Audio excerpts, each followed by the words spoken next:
you cut it up. You cut it up. I don't know. Y'all tell me if I'm tripping. Nah, you cut it up. I don't know. You cut it up with that one. Am I tripping? Nah, you cut it up with that one for sure. You think I'm tripping? You cut it up. I don't know. When I watch the playback, I'm like, your Flock got to be in character. Nah, you cut it up. You cut it up. Flock one in character. You know him more than me. Is he? Yeah, that's really flop. You cut it up, bro. But you think, hey, I'm in the wrong? You threw him off. Was I in the wrong? From coming from where he coming from, and when we like, come on, man. Come on, man. They said, listen, man. Come on, man. I feel like my back was against the wall from the jump, man. I feel like that's what they wanted. They wanted me to say that, though. You still wasn't supposed to say it, though. That was the whole thing. If a nigga wants you to say it, why would you say it? You gotta get what they want, man. That ain't what I'm about to give them, though. I don't give a fuck what they want. That's not what I'm about to give them. Is that right there? I mean, I ain't gonna say it's the truth, but like, bro, they Fuck said no. Wait till we get the camera. What are we talking about? Listen. I said, listen. That's what they said. They said, yo, you not even doing nothing. You chilling. So we live? Nah, you good. We good. What happened with the screen? Nah, we live. That joint right there don't work. Oh, the side joint. Man, you good. We live, brother, We doing it now? Yeah. I'm about to start it live. Let's go. We on Big Mouth, bro. Well, since that was the elephant in the room, The elephant in the room is crazy. We might as well get straight into that real quick, man. Let's get straight to it. You say y'all saying I'm wrong though. Yeah, you threw him. You think I'm wrong? Yes. You threw a nigga oop. Bro, I was blown. Right. You threw a nigga Right. oop. How? Let me see your lights, bro. Gotcha. Bro, I went and asked everybody though. You want to ask who? I got one of my brother-in-law. What he say? This might sound even crazy though. What he say? My brother-in-law from North Carolina, he a police officer. Nigga asked the police, was he wrong? No, but listen, you gotta hear what I asked him though. My man said, he said everybody's telling before they even get to. Hey, bro, I don't know if you mind. Do you want to hold this junk and flip the camera while it's on live, or do you? I ain't trying to make it sound like you a butler or nothing. You set it on the back of that right. monitor. Okay, yeah, that's. Nigga ain't trying to make it sound. You know what? I'm gonna keep it right. I'm fucking around like comments and all that shit too. Come on, fuck it. Let's get into it. Let's start it off. Yeah, kid right in front of you. But, Yeah, that's gonna hurt my eyeballs. bro, you feel me? Can't see that good no more. But y'all ready? Come on. I was shit show, bro. We already been starting like. Yeah, we live, man. I ain't kick this shit out. Asking the police crazy though. I ain't gonna lie. You said what? Asking the police, they opinion on that crazy because they gonna tell you the truth. They gonna tell you the truth. He said everybody already telling before anything even happened. Like before they even go to trial, they already telling. I don't know if people living in false reality or what, but I'm telling you the truth of what's going on. That don't mean you gotta do it. Huh? Just because. What'd your mother say when you was a kid? Just because Johnny go jump off the bridge, you about to go jump off the bridge? My mom probably gonna say do the right thing, son. You telling me you gonna tell? I'm not gonna listen. The only way I feel like if I'm doing something, contributing to something, then I ain't gonna tell because I'm a part of that. But for me to not have no clue of what's going on, I'm just randomly and everybody else just chilling, and I'm the one to get in the blame. I don't know. We got a certain amount of time before we're gonna see if everybody real niggas to come see if they gonna tell the people what they did or not. And then That's not law. What's the law though? I feel like it's not no law though. That's not man law. Fuck street law. That's not man law. What's the man law? I feel like man law. Even with man law, it's a perspective. Nah, man law would just like.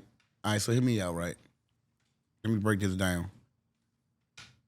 I'm gonna break it down in two different ways, right? I'm gonna break it down if you was committing a crime with somebody else. If you was committing, that's not what we said though. We said if I wasn't, I had no clue. I'm not even in it. I'm about to break it down. No daddy. Yeah, that's wild. Crazy microphone right there. Oh, brother, man. Other words, bro. Can you? Go ahead, keep. Like, bro, what the fuck else you say, bro? Like this, right Kray, there? no daddy, like this. Y'all tripping. Is it good now? So look, I'm gonna break it down to both. I'm gonna break it down to both ways for you, right? Let's say if you was committing a crime and you were the person, right? Mm-hmm. Under no circumstances is you supposed to tell at all because you committed that crime with him, right? And I understand so, no, that look, part. you gotta let me break it down. Let me break it down, bro. No, under no circumstances is you supposed to tell because at the end of the day, granted, both of y'all committed a crime, right? Y'all did what y'all did. So you going to go tell, even though the police got both of y'all locked up, you still is hoping them build a case on the next person that you with. And that's, taken away from him having a chance to go home. Even though he committed a crime, but you hoping them take his chances away from going home, right? Number two is, even if you didn't commit a crime and you get snatched up in the process, they have nothing on you. Because if they did, your ass had already been, you know what I'm saying? It's over. You get what I'm saying? You don't go and do no telling. You mind your fucking business. I don't know nothing. They can't put nothing on you. Nobody ain't point you out. Nobody ain't say, oh, Big Mouth did it. Nobody ain't say Big Mouth was the one who pulled the trigger. So why the fuck is Big Mouth in here saying that, hey, he did it. You don't gotta do that, bro. Shut the fuck up, get your lawyer, go home. Yeah, but listen, though, all right, can I talk now? Go ahead. There's this perspective. Situations be different. The situation I'm thinking in my head is, say somebody left something crazy in the car, whether it's a gun or some drugs or something crazy. And like, I didn't even know it was in the car. So it's not even like now, then I get pulled over and now the joint pinned on me and I didn't even know nothing about that. So that's a whole like different situation. You still want me to just be like, that's still your fault though. How is it my fault? I gotta check my car. You should know your personnel. You should know who you hanging with. You should know who you got in your car. What if you don't? What if you didn't know they was on that? What if you know? I know every nigga I hang around. I know if me and bro hanging together and I know the type of nigga he is and what he doing in the streets, I know he got a gun on him. So if I'm gonna tell him, bro, you ain't riding with that gun in my car. You ain't riding with that gun in my car. We'll find another ride, bro. But what if you didn't give permission? They said you didn't. What you checking niggas before they get in the car? You didn't know they had a gun in the car. Bro, that's your car. You ask whoever get in your car. You supposed to always automatic. What's up, bro? You good? You riding dirty? Cause you know I can't bust him. That's all. If you riding dirty, because I can't bust him. That's gonna let a nigga know right then and there, like, oh, so the police come, you gonna stop. I can't bust him. I can't get away. I mean that's cool and everything, but you're not gonna know. Like, it could be a gun, it could be drugs. You don't know what. You ask, bro. You supposed to ask. Whoever you hang around, whoever get in your car, you should know your personnel. Yeah, but bro. listen, this not even like they already gone. Like we not even riding together. Like we done parked the car. It's something that fell in the seat on the passenger side. Like I'm not. Then you even gotta take that. You gotta take that. You can go and tell on him. And I ain't about to tell him. I ain't about to like, oh, but I'm just saying. Guess what? You gotta take that. And as a man, he gonna know that he did. He should know that he did wrong, right? Yeah. And as a man, your lawyer fees, your commissary, your family, everything should be took care of by him because he know like, damn, that was my shit. Bro ain't ratting on me. I gotta do my man duties by taking care of whatever he need to take care of on the outside. So why the man duties can't be like, oh yeah, that wasn't brush shit, that was my shit. Why it can't be that? Why it gotta be? Why it gotta be that? That's crazy. Bro, ain't no man in their right state of mind at all. No man coming from the trenches is gonna be like, all right, bro, tell him that it was mine food. I'm gonna come and turn myself in. That's not your definition of man time owning up to your business. That's what you do. I'm not saying that's not owning up to. So listen, what you saying would be like the correct way of like righteous life. That's not man time. The correct way is not man time. Listen to me, bro. What you saying is would be the correct way of righteous life. Like if I leave something in your car and you get bagged with it, the correct way of righteous life would be like, damn, Slim, let me go and turn myself into the police and tell police, oh, that wasn't Big Mouth shit, that was my shit, right? Yep. But where we come from and what we was brought up on and how we living, you know what I'm saying? I ain't gonna say how I'm living, but how people is living nowadays, nobody's gonna go up to the police station and say, hey, that was my gun that was left in Big Mouth's car. I have heard people doing that, though. Heard people doing that, though. You might have heard people doing it. I haven't seen it. This my gun that I was left in Big Mouth car. Let me go and get this, hey, release him and lock me up. Nobody ain't doing that shit. Now, what I can do for you is, damn, Big Mouth, you got locked up with the gun. What they talking about? Damn, they talking about giving you 3 years. Damn, bro, I ain't gonna lie, bro. I sincerely apologize, but hey, how much your lawyer fee is? What your son need? What your daughter need? Do your wife need some groceries? Do your mom need help to the store? When you take out her trash, how much is your commissary books? What's up? Here, bro, here. And when you come home, I got some little cash for you. I ain't saying that's gonna be $1 million, but I got something for you, bro. Here. Nobody in the church is about to go and knock on the fucking police door, bro, and say, that's my gun, release him. Who the fuck is about to do that? Cause you know what you need to do? You know what you need to do? When you got niggas like that in your car that you know that's on street time, when they get out your car, you need to stop your car and check your fucking car. Hey, bro, make sure you ain't leaving nothing behind. You should say that. Make sure you ain't leaving nothing behind. Cause if I'm in the car and I know bro on street time, before he get in my car, I'm gonna ask him, bro, what you riding dirty, bro? Cause you know I'm not gonna bust him. Nah, I ain't riding dirty. All right, cool. Like, you definitely need to check your shit, but niggas human, you can overlook some shit. It might not even been that. It could be a little hey, bro, you plastic got bag too many. You somewhere, a got little too many. pill You somewhere. got too That's many. different, nigga. You A got too little pill, many. a little pill. I'm cool. He got too many. He got too many excuses of why he gonna get locked up. It's too many excuses of why you gonna get locked up. What if he leave this? What if he leave that? If it was the fifth, the world would be drunk. I'm just saying that was the hypothetical situation that I was put in. So it's like I don't really see myself in that situation. I would just respond. So to that the was, situation. but that was your best response though. That was your best response. I don't see myself in that situation. And then a motherfucker asks you why you don't see yourself in that, then you supposed to respond like, because if you get in my car, I'm gonna ask you if you riding dirty. When you leave out my car, I'm gonna check my car, make sure you ain't leaving nothing. Because if you did leave something, your ass gonna turn back around and come and get this shit, because I'm not pulling off till you get it. That was your best response right there. I'm not gonna be in that situation. Why? Come on, make sure I'm not in that situation. Preventative measures. Look, man, You supposed to always prevent yourself from being in a fucked up situation at all costs. for sure. Hey, look, we on the Big Mouth podcast, man. We done got straight to it. We got you straight hear me? to it, man. We got one of the biggest, you know what I'm saying, coming out the DMV. Like I said, who I thought he was, I ain't gonna say that's not who he is, but I got more clarification when he came in. We already been talking, but I do know he's a big time voice coming out the DMV, comedian, activist. Let the people know we rocking with. What's up, man? This is Kray Chang, man. Southeast DC, man. Washington, DC. Nah, for sure. Hey, play what you know. Shit, man. Coming up around here, you done seen Kray on your phone for years. You hear me? You done Ain't no seen doubt. Kray on the motherfucker for years. Tripping, funny, or activist? All of that shit. The activist part, we gonna touch on that part, but Eric, on the come up, Kray just been a funny nigga since probably the Vine days. The funniest shit, I feel like Kray done had endless viral moments, but the internet viral moment, I feel like his earliest joint that really went outside the DMV might have been the Slime Goon joint, the free Slime Goon. I feel like that was the first one that went, you hear me, way far. You hear me? The baby goon Nigga, joint. what that? What's that background? What's that We gonna story? put that clip. You hear me? That was they had a baby face filter on Snapchat back in the day. So I used to do the baby faces jump. And this was Slime Goon here, a rapper from Uptown, Free Slime. He locked up. For sure.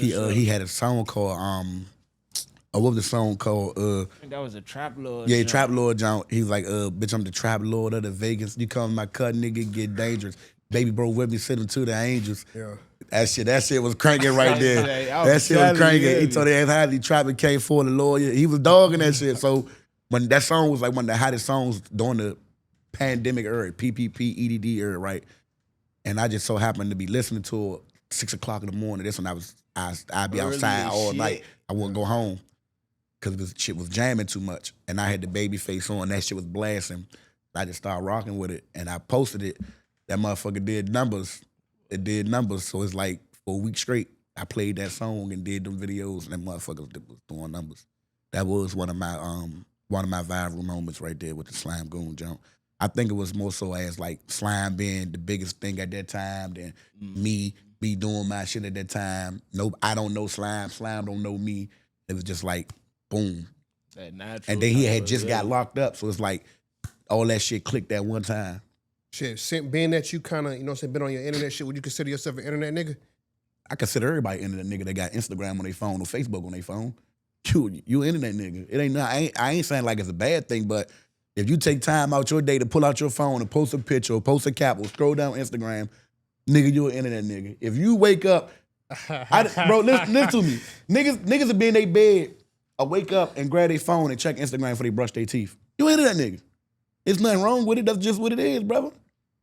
What? Now, the only reason why I asked you that, because I feel like it is frowned upon too, like being an internet nigga, but it seems like being an internet nigga get you paid if you strategic, if you know what you're doing, if you like make it into a business. You wanna know something? All them niggas that be like, man, I ain't no internet time, I ain't no internet nigga. Ask them what they doing right now. Trying to be an internet nigga. Trying to find a way to get a podcast. Trying to find a way to get some promo. Trying to find a way to push some shit on the internet.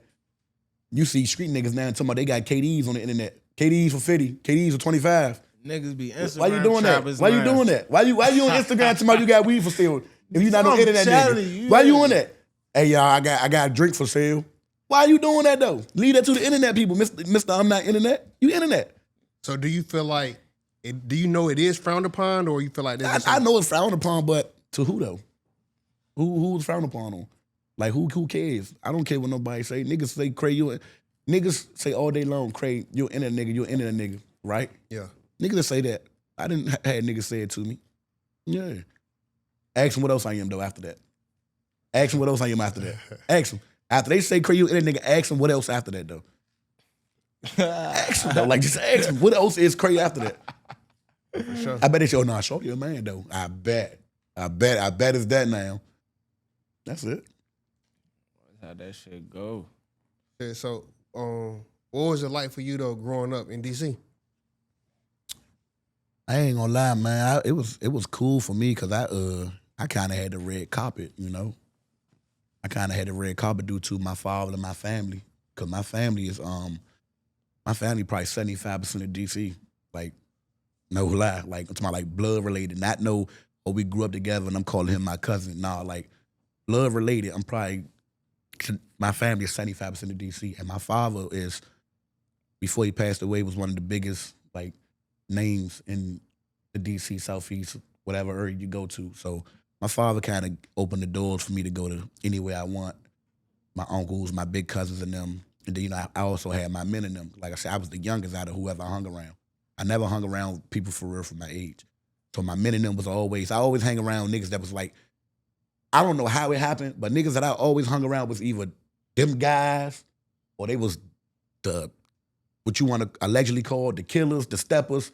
I always just was around them niggas. I don't even understand how I end up around them niggas, but I end up around them niggas, and it was like, oh, I'm cool. I'm not saying I ain't running into trouble, and I'm not saying like niggas wasn't bringing bump to them, but I'm cool. Like, you know what I'm saying? And then I was a man though, bro. I respect it because I'm myself. So for you to say like your family is 75% of DC, is that something that you just saying, or that's like scientifically proven? No, or this like... is something that you can, because you're not from here, right? Right. This is something that you can go outside right now in any part of DC and say, hey, y'all know the Venables? Is Kray a Venable? And I guarantee you 30 people gonna be like, oh yeah, no, yeah. That's good. This is facts. This is not that I'm just saying. I'm not making this up. This is really facts, bro. So your last name is Venable? Yeah. And how did that even happen though? Like how did y'all become like the, you know what I'm saying, the makeup of DC, the largest last name in DC? Nigga, you gotta ask my grandmothers and my great aunts and them. They was out here fucking. They had kids and shit, man. They had kids and shit. Then my father and them had kids. My uncle and them had kids. My aunts and shit had kids. Like, gotta get it in. They had kids. Get out here. Not saying it be like different stories. I ain't know if anybody tell me y'all was shipped from over here. So look, and I tell you this. Nigga said ship. I thought it might have been a little bit deeper, but Nah. he said they were just fucking. I thought it was deeper than that. I tell you this, right? Oh, right there. I tell you this, right? My grandmother, my father's mother got 9 kids, right? My aunt Peaches, may she rest in peace, she got like 7.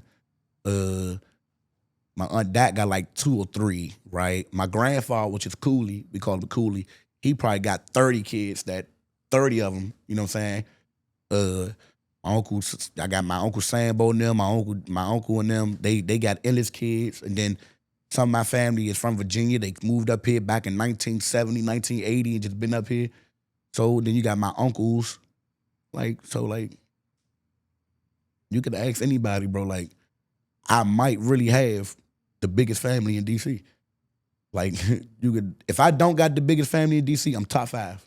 One of the people that got the biggest family in DC. Nigga say top 5. Nah, biggest for real. fives, yeah. Cause you got shit like you hear names like the Blackwells, the Freemans, the Proctors, whatever the fuck Everybody you, know you know what I'm Proctor, saying? yeah. Like I heard that, though. I heard you hear Proctor, names and shit like that, right? Everybody know But then Proctor. you also gonna hear, the Venables, they deep as shit too, you know?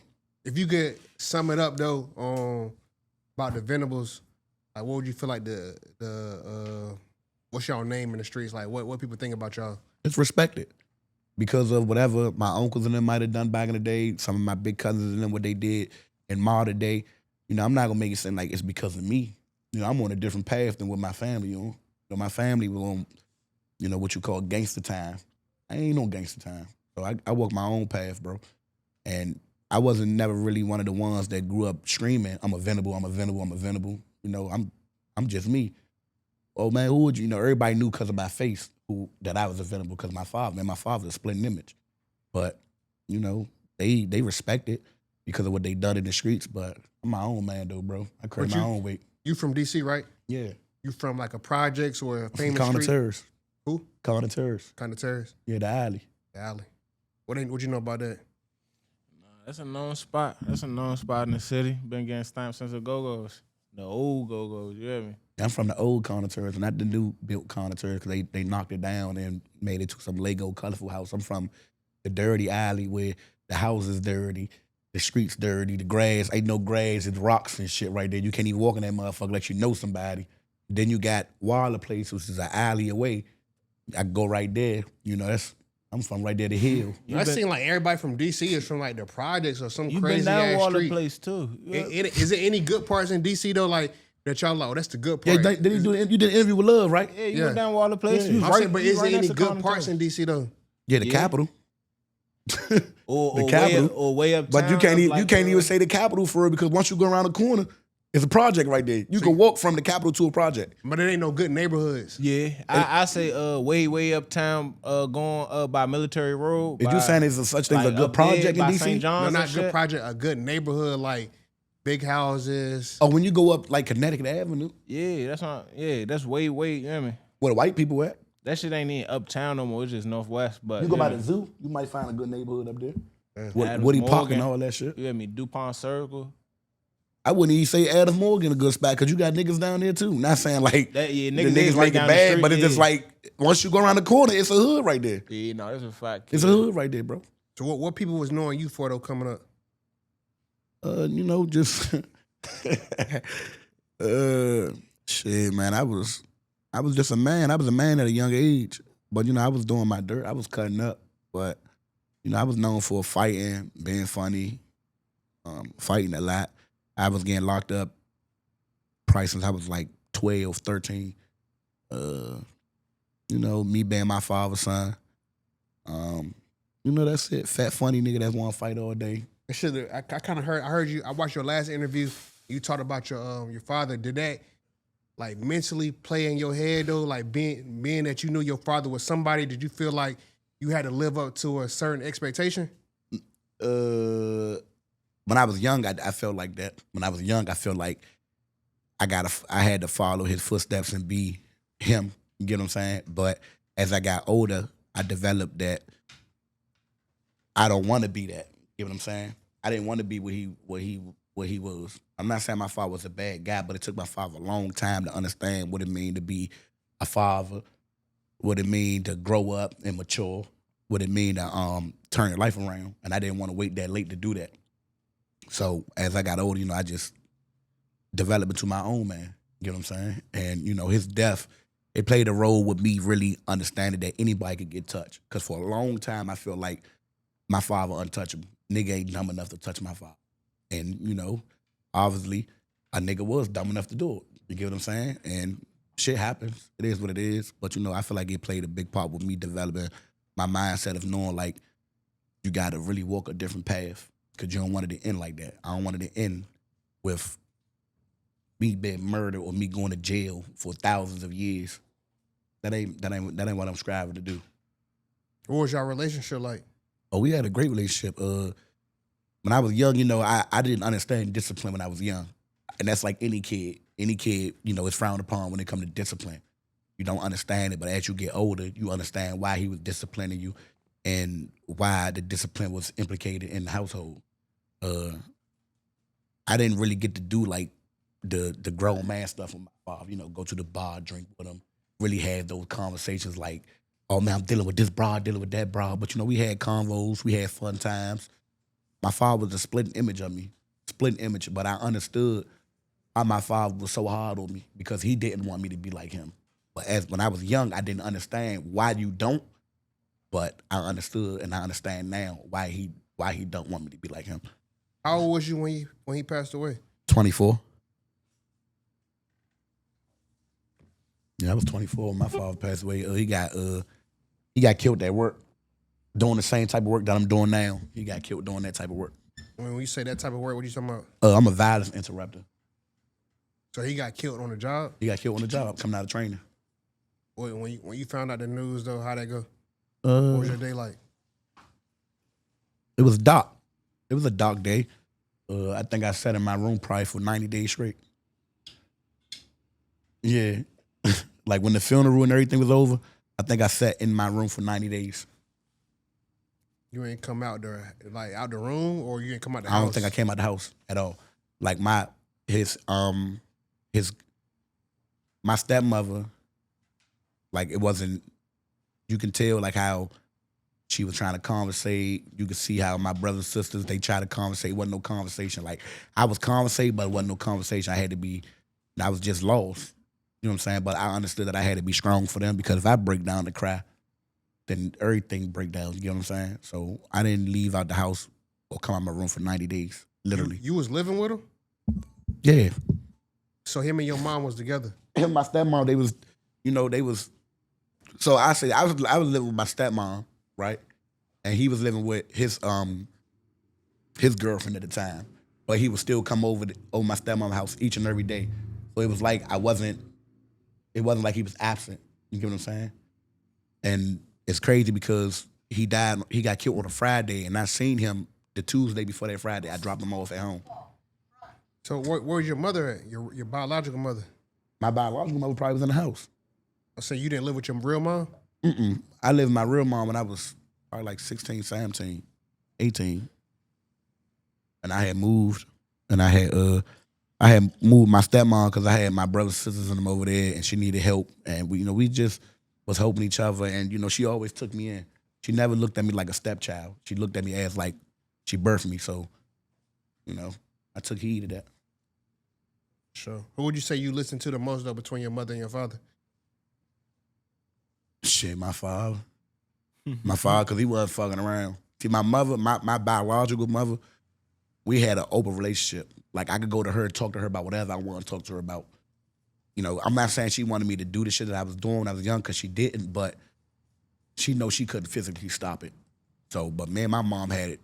We had that open relationship. Smoking together, drinking together, females coming in and out the house. And what age was you doing this at what age? Shit, like at 14, 13. You couldn't do that with your mother? Hell no. For real? Nigga, she not. Nah, nigga, she not going for that. Yeah. My mom used to jack me up. Like my dad died when I was 4 years old, so my mom was I tell you this, right? My mother a crazy lady, right? Like my mother, she when I was like 13, 14, she'd swing with us, try to, discipline us, but she couldn't physically match it, because my mother a little lady. She just tall. I feel like as like a son or a child, like I know my mom can't physically match it, but you just gonna stand down out of like respect though. You ain't feel the same way. So it was like I stand down. I ain't squaring up with my mother in front of my mother. Life, in front of my mother, I stand down. Like, go ahead, you got it. You know what I'm saying? But the moment she walk off, I'm in the back of my head like, me fucked up. I'm about to go do exactly what the fuck. I'm about to go and do that shit. But like with my father ain't letting up. He on my back. Like the moment he say what he say, he step off, he coming immediately back. Cause I ain't fucking around. I'm gonna really, damn, bro. Like nigga can't even sneak out the house. Like you guarding the door. Fuck did you want? He still ready to get active. You ain't in that motherfucker. You know what my mother was? I tell you what my mother was. My mother was the definition of you don't believe nothing stink until you go and smell that shit. But that's what you want to do, go ahead. Go ahead and do it. My father was more so like, I ain't gonna even let you smell that shit. I'm gonna fuck you up before you even smell it. My mother was more so like, you have to go through something to believe that it's fucked up out here. And my mother let me do that. And I thank her for that, because if she didn't, I probably would have knew like, oh damn, going out here doing this could really lead me down to a fucked up path. You got kids? Yeah, I got a son. So would you smoke with your son at 14 years old? Be honest. It's an Instagram question right now. I'm going to get that for one right here. I'm going to chop this up and say, will you smoke with your kid at 14 years old? Just to let you know before you I wouldn't say I smoked with him at 14. I wouldn't physically hit no blunt with him at 14. But if I know, like... Is you taking the half from him when you see that shit in his room behind the game? Oh, for sure I'm taking it. For sure I'm taking it. Fuck is in my house for? I'm taking it. Why is it in my house? You know what I'm saying? Mm. But at the same token, it's like...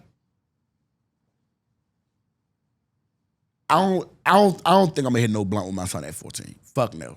I don't think I'd do it, right? Clay, what you doing? You smoking with I your don't son at think 14 years I do old? Nah, fuck no. I don't even want my kids. My to mother smoke was more for so real. like, she knew she couldn't stop it. So she said, you know what, I'd rather you do it in the house around me with me than go out here and get But if he laced. come to you as pop, I feel that. That's a fact. Before you get laced or That's how before my somebody mother do hit something, me I'd rather too. you do it in the house with me. That's how my mother hit me with that too. Like, I don't want you doing no shit out here with, because these motherfuckers Yeah. ain't your friends. They gonna leave you, some shit happen, you hear me? So, I'd rather you do it in the house. yeah. But my kids ain't doing that shit. Yeah. You ain't doing that? Nah, fuck no. I'm a hypocrite. Fuck Would you it. smoke with your kid at all, though? When he turn, Bro, when he when get over 18, I fuck don't yeah. even know, like, they gotta be out the house and have they shit going. No, I ain't gonna lie. For me, I ain't dude. gonna sit right here and act like that.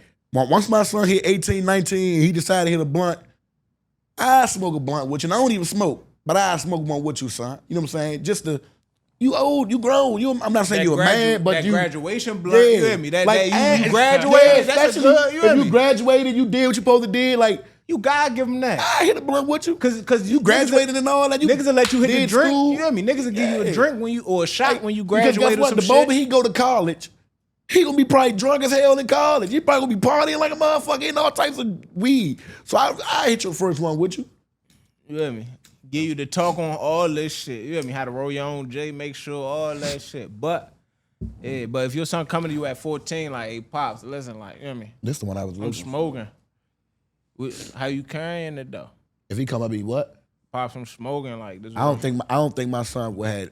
And I'm not trying to make it sound like that, but Nah, I ain't saying like he'd come out the gate like that, but like Nah, if he feel comfortable enough to hear me. my son gonna feel comfortable enough to tell me whatever he want to tell me, right? But that's when it come with discipline. Because Sure. at 14, I wouldn't have did what my father told my father, hey, pops, I'm smoking. Why? Because of the discipline.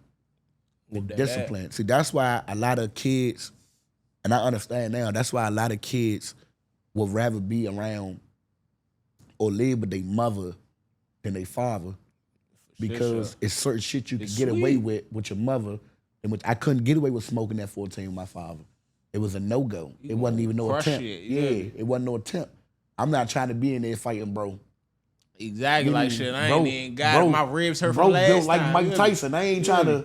Mom built like like mom. You know what I'm saying? Yeah, you hear me? Pops built like Tyson in the early '90s. I ain't trying to box with bro and he over no weed. That old head I strength ain't doing different. that. You hear me? So with my son, I feel like my son will understand that. Like I know I could go to my father talking about everything, but I'm not about to come just to Kray and be like, "Hey, pops, I'm smoking weed and I'm 14." Nah, that ain't. You know better. So at what age is you letting that rock though? If they, cause we know how it At is. 18. At 18. At 18. At 18, I'm not saying you can do whatever you want, but at 18, With you know, the diploma? you got some leeway at 18. You got some leeway. Go ahead, hit you a little weed. Go ahead. You got some leeway at 18. Go ahead. Because You carrying it that way too?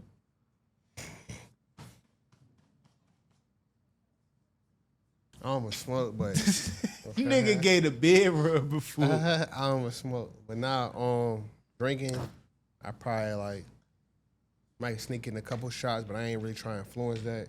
You turn 21, like legal age, we cool. I ain't trying to influence you though. But now, You ain't answered the question, nigga.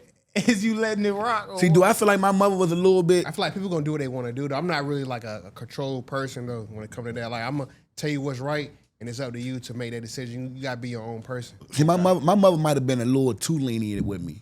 Mothers do that Yeah, though. you know what I'm 'Cause saying? They be scared to lose a relationship. Yeah, my mother was a little too lenient because I get locked up at 15 and come home and I won't be on punishment. You get what I'm saying? I'll be back outside. I get locked up with Pops. You got locked up at 15. My first charge I caught, I was 12, bro. My first charge I caught at 12. You start scratching your Listen, head. bro, at that I caught my first. Start scratching your head at that I caught by 15. I was out Iowa. I was out residential out Iowa. I was on my what was it, 3-year run out Iowa. I was on 3 years out Iowa at 15. Took a charge for some of the homies. That's why you be feeling like that. When you see how we started the interview, my man's out here taking charges. You tell Big Mom taking charge, she ain't going shit. Ain't Nah, nigga I would have took, never smelled hour. You hear me? I took a charge for two of the homies, man. These my brothers. To this day? Yeah, these my brothers. I Felt love you them had boys. to do that. What I'm saying, well, listen, I ain't even trying to be Let funny. him talk. Hold on, let me explain the joint and let's see if you would do it at the end of it. I just got one question though. Was you getting punked to do this, or you did it because you felt like that was the real thing to do? Nah. I did it because me, bro. I did it because I'm under my own laws, and one of my main laws that I'm under is like, nigga, like I ain't about to be telling. If they ain't got nothing, they ain't got nothing. Fuck it, I ain't about to be telling. But I'm gonna tell you the real reason, like why I really did this, right? And you know, a person might say, "Oh man, you a fool," or a person might say, "You a real nigga." I don't care how I go. I done it because I felt like, you know what I'm saying, I'm a man, or I feel like, you know, all right, I'm gonna do it. We was in the car. A few of us in the car. We was gonna go drop a homie off. We dropped him off, and it was 3 of us left. The driver, the passenger seat, which is me, my man in the back, the other nigga in the back. Police pulled us over. It was a sawed-off shotgun in the back of the car, right? They pulled us over, whatever, pulled us out. One of the homies broke. Who gun it was, he broke. He got away. He got away. He broke. Pew, he was gone. Take the gun with him. He broke, right? Fuck no. He broke. Because they pulled us out. They had us holding us. He snatched away, broke. I tried to snatch away, but at this time, I was short, stubby. I was just like low weighted. I couldn't really get away. They slammed me on the car. Boom, right? So they set us down all on the curve, did whatever they did. They looked our names up. My man, who was the driver, he didn't really have no prior charges. You know what I'm saying?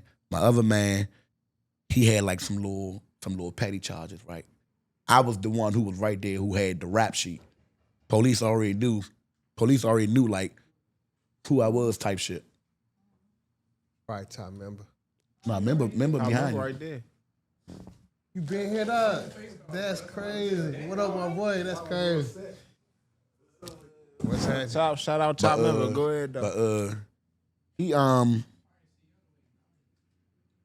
my man that I was talking about, right? He had like some lure charges, right? I was the only person right there that had the rap sheet. Like the police already knew who I was. Oh, this blase. Yeah, we know who you is. You'd have been.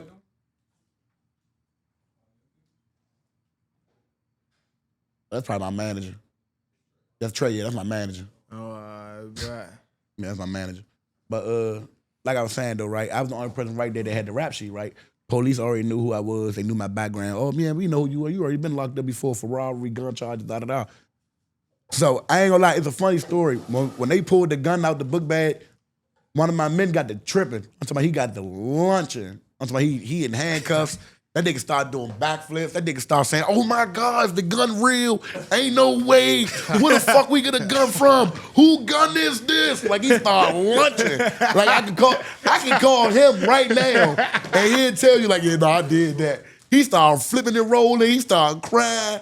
So man, my other man looking at each other like, "What the fuck?" Yeah, like what are you on right now? Right? Fuck me up, right? So. Boom, we get locked up, whatever. They release them automatically. They get released like 5 days later because it's a 5-day hold, right? I don't get released because I got the rap sheet already. So I'm in the interrogation room with my lawyer, and my lawyer comes straight forward. My lawyer say, "Listen, you could be a good friend, you could be a bad friend." I'm like, "What you talking about?" She say, "Ben, though, you ain't number like 15, you know what I'm saying, 15, 14, even though you got your background, but they don't believe this your gun." I'm like, "Okay, cool, yeah, that's good, that's good, that's good." She said, "All you gotta do is say no, and you could go home." I'm like, bet. I'm like, "So, but what's the good friend part?"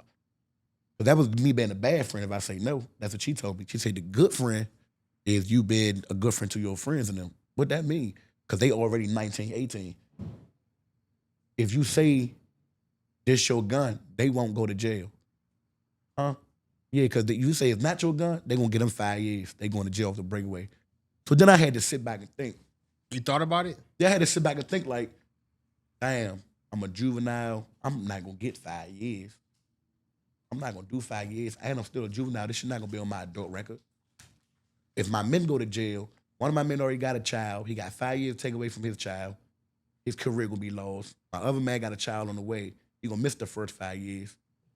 And that shit going to be on their record. But the way you just broke it down, so it depends on like the consequences though. If the consequences are crazy, would that deter made your answer different? No, it don't depend on the consequence because regardless of what, I was gonna shut the fuck up. You know what I'm saying? I was gonna shut the fuck up. I wasn't gonna tell them who gun it was or not. I was gonna shut the fuck up, you know? But the fact that all that was in play, it made it a little more easier for me to just to be like, it's mine. It's mine. You get what I'm saying? Because I thought about my men. I ain't gonna lie. I thought about my men. I ain't want my men in them to go to jail. My men in them wasn't built for that. And I ain't gonna sit right here and act like them two guys that I hung with was gangster enough to go to jail and hold their own and stand on 10. Not saying they some bitches, because they not, they men. But I knew they wasn't built for that. I already been through the juvenile system 4 or 5 times before that situation. I know what's coming down. I know what I'm gonna go down there and do already. I'm gonna go down there, make my bed, get my shoes, get my food, get my little phone cards. Nigga play thing, he can get smacked on the head with a tray. You know, and this gonna be my unit after that. I already knew what I was gonna do. I didn't know what they was gonna do. So in the mix of that, right, one of my men, he was in junior cadet program to be a police officer. The one who flipped out, did all this and that. For real, he was in the junior cadet police academy to become a police officer. Yeah. You get what I'm saying? So yeah, you So already knew. It was like, damn, nigga, you about to be a fed. Like, I ain't really supporting that, but I ain't gonna, I'm not gonna fuck up what you got going on, bro, because you not no street nigga. And I'm not really mad about you being no police officer. Nigga. Did that fuck up your relationship? Nah, I'm not mad about him being no police officer. That's his career. That's what he wanted to do. That's what he wanted to pursue. Go ahead, nigga. Go ahead. And now that I'm older, I even look at it more like that, because guess what? You ain't no cricket cop. You ain't no cop that just gigging to shoot one of us. You a nigga that's really we need out there. You somebody that we really need in that motherfucker. You know what I'm saying? Like, we need you in that bitch. You get what I'm saying? Nah, but So, for sure. And like I said, some people might say, oh, well, it took away your life. Yeah, it took away 3 years of mine. You know what I'm saying? But I was a juvenile. I'm not saying that I'm proud of it or that I'm glorifying it, but it's just like, you know. You waited. Yeah, I wore that shit. And I ain't regret it. I don't regret it. I'm not gonna regret it. It is what it is.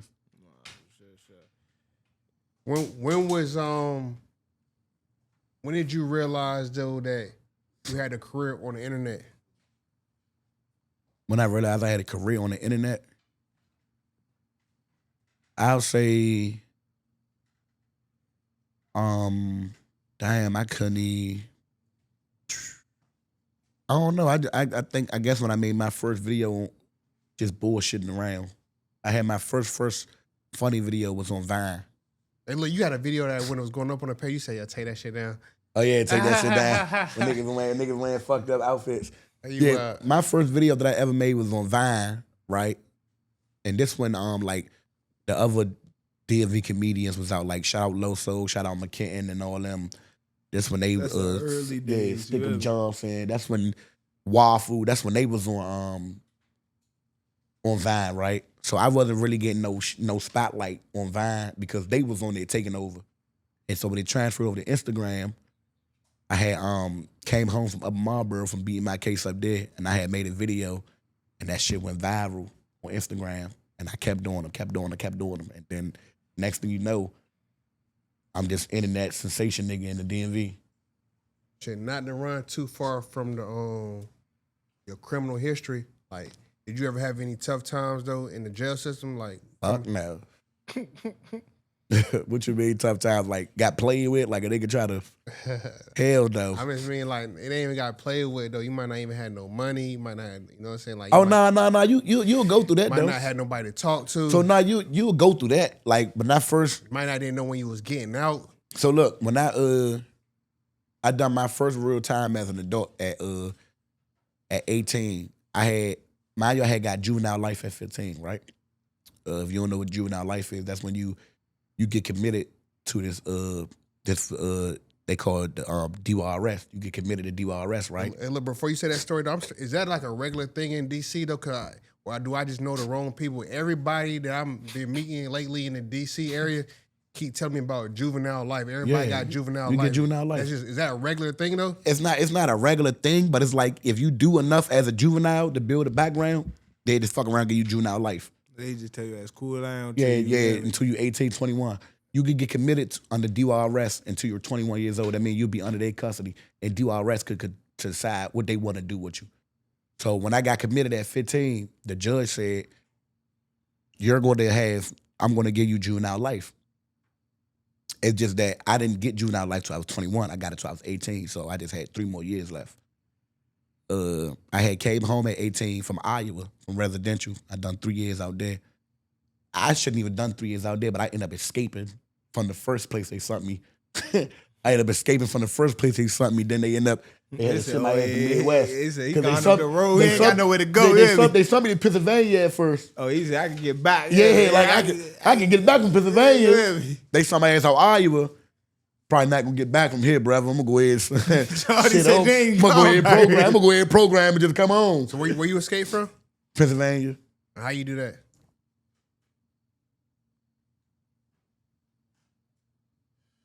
I ain't going to full detail, but hold on. Listen, man, y'all DMV guys known to exaggerate some shit. Man. Nah, I fuck around and been on that same crew with Bella that escaped. I ain't gonna go into full detail, but when you out certain residential, they don't have gates, they don't have shit like that.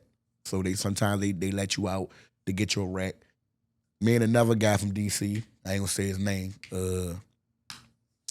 They let us out. I seen that nigga escaping.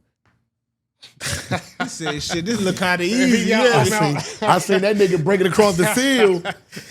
So I'm looking. I'm like, everybody looking, scattering everywhere. So I just took flight with him. Took flight with the nigga. Now, mind you, at the time, I don't know how to drive. I don't know how to drive at the time, right? But I know how to chip up. I don't know if you know what chip up means. Chip up means I know how to steal a car. I can steal it for you, but I can't drive this motherfucker. And we end up getting the car, and he drove us all the way back to DC. He literally drove the whole way. How you get past the guards, though? Which I just told you, we was outside. He was in the field, nigga. He was outside for wreck. You ever seen Life? Yeah, but you supposed to, they might shoot and you hear no gunshots. Man, this is juvenile, man. You think they about to hit a little kid in the back of their shit? It's juvenile detention center, man. Nobody about to shoot us, wild man. as shit. You thought they was about to put a sniper on the most they might do is tackle your ass. They ain't about to shoot us. And if they tackle us, we gonna rumble them. Damn. It's rumble time. So we get the car, we come all the way back. He get back like 7 days later. He get back like a week later. And they sent his ass to Texas. I get back like a month or 2 later. And that's when they sent me out Iowa. I got sent out Iowa. So I had came home at 18 and I was out probably for like 7-8 months. Then Iraq shit started going on, and I ended up getting locked up, and that's when I went to Upper Marlboro, and they that's not the time I was fighting 75 years at 18. I didn't really have no tough time far as with no men in there, but I done had some times where people wasn't writing me, people wasn't coming to see me. I didn't have no commissary. I had to find a way to eat. They giving us bony trays, shit that I don't like on the tray. And that's the shit that, they don't tell these youngins nowadays in jail. Like, you see people on Instagram in jail flashing their commissary, flashing what they cooking in there. I got my feet kicked up, nigga, I'm living. That shit ain't cool. That shit dumb. You make me feel like you want to stay in there. You right here flashing 100 soups like that shit something. Fuck them soups, nigga. Fuck them suits. Why you ain't flash that you in the law library? Because niggas ain't gonna tell you that. Niggas being on the unit flashing all these commissaries and flashing that they doing all this. Why you ain't flash about that struggle about you being in that law library? You trying to learn some law so you get out of this shit. Why you ain't talking about that? Why you ain't talking about how you probably got your diploma in there or your college credits in there? Why you ain't talking about that? Like niggas just be trying to show like they having their way though, even though they going through tough and that times, shit they dumb. still having their way. That shit dumb. That shit dumb. You can't be having your way in jail. I don't care how much commissary you got. There's no such thing as having your way in jail. Nigga, you in jail, you can do everything but get out. You in jail, nigga. Because the moment you lay down on your bunk, reality kick back in. The door locked. I can't come out when I want to. We got a lockdown. The lights off. Ain't no TV in this bitch for real. And I got to put this sheet over the bunk just to take a shit so my cellie won't see me. I got to get a soap sock from off the side of the bed and go like this every time I shit. This toilet seat cold as shit from this still. I can't even go to the kitchen and get no water. Reality kick in when that door shut. What you say was like, I mean, you kind of just did it, but like, what's all the worst things though about being in jail? Everything. He just Everything, gave you a bro. layout of that. Everything. It's nothing good about being in jail. If a nigga want to say something good about being in jail, only thing that could probably possibly be good about being in jail is you sitting back, collecting your thoughts about a game plan about what you're going to do better when you come home. That's the only thing could be possibly good about jail, because you got all the time in the world, that motherfucker, to come up with a game plan about doing better when you come home. Other than that, I don't give a fuck about how many burpees you could do. Nigga, you could have done burpees out here. I don't give a fuck about how many push-ups. You could have done it out here. It ain't nothing but men in that motherfucker all day long. Nigga might jazz you up and say, shit, I was fucking COs. You could have fucked them same COs out here. Them same female COs, you could have fucked them out here, bro. Them bitches get off work sometime. Yeah. Ain't nothing good about being in jail. I'm talking about nothing. Bro, listen to me. Nothing. Yeah. Nothing good about being in jail, prison, penitentiary, nothing. Nothing. There's no such thing about something good about being in jail. Man, you might have got your diploma or your college credits. You could have got that out here. That same discipline that you so-called gathered in jail, you could have gathered it out here if you really wanted to. You just let the world distract you. Shit. I told you before the camera started, my first time even hearing about you was like your viral incident with Aunt Glizzy. Like me looking at y'all now, being that y'all so close, like what's y'all relationship like? That's my brother. That's my brother. Without no shadow of a doubt. And, you know, brothers go through shit. That was just one of the times that we went through something and we allowed it to touch the internet. Because me and Aunt go through shit on a daily behind closed doors. You know what I'm saying? I tell him shit about himself. He tells me shit about myself. That's what brothers do. But that was just one of the times we allowed it to touch the net. Something that neither one of us should have done. Do you regret it though? Yeah. Yeah, because we never supposed to done that. As men, we never supposed to allow that to touch the internet about our relationship, about what we got going on or what we going through. That never supposed to happen. Nobody's supposed to do that. But you don't feel like it kind of like, you don't think it turned your situation up? If it take for that to turn my situation up, I don't want it. If it take for that for me to build a platform, for me to gain some followers on Instagram, for me to gain some so-called clout, I don't want it. I don't ever want that to be the case, that I got to get into it with one of my brothers to get some fucking clout on the internet. I don't want it, bro. It ain't worth it. Now, granted, me and Aunt, we bid about it all day long. We bid about the shit all day long. It's a bid now to us, but in reality, it could have probably turned for the worse. You know what I'm saying? And that ain't cool. I'm not on that. Yeah. What was you thinking in your head though during that, like that viral video though? I wanted to whoop his ass. I wanted to whoop his ass. He know that. What was you mad about though? Just, I don't know. I think I was more so mad at the fact, like, nigga, this is me you talking to. Like, you ain't talking to, nigga, nigga, I know you. I know your mother. I know your brothers. Nigga, whatever you think I don't know about you, I know. You know I know. Same about me. You know I know. I know you know. So it was more so like, damn, bro, you really gonna talk to me like, you get what I'm saying? But at the end of the day, you know. Did you know the cameras was rolling? I think we both did. Y'all both knew? I think we both did. And batteries in the back of the batteries in the back. And neither one of us wanted to back down in front of the camera because I damn sure wasn't about to. Ain't trying to look wild. At that time, I'm like, well, you got me fucked up, man. These people got these cameras out here, boy. What? So you feel like that turned the situation on more?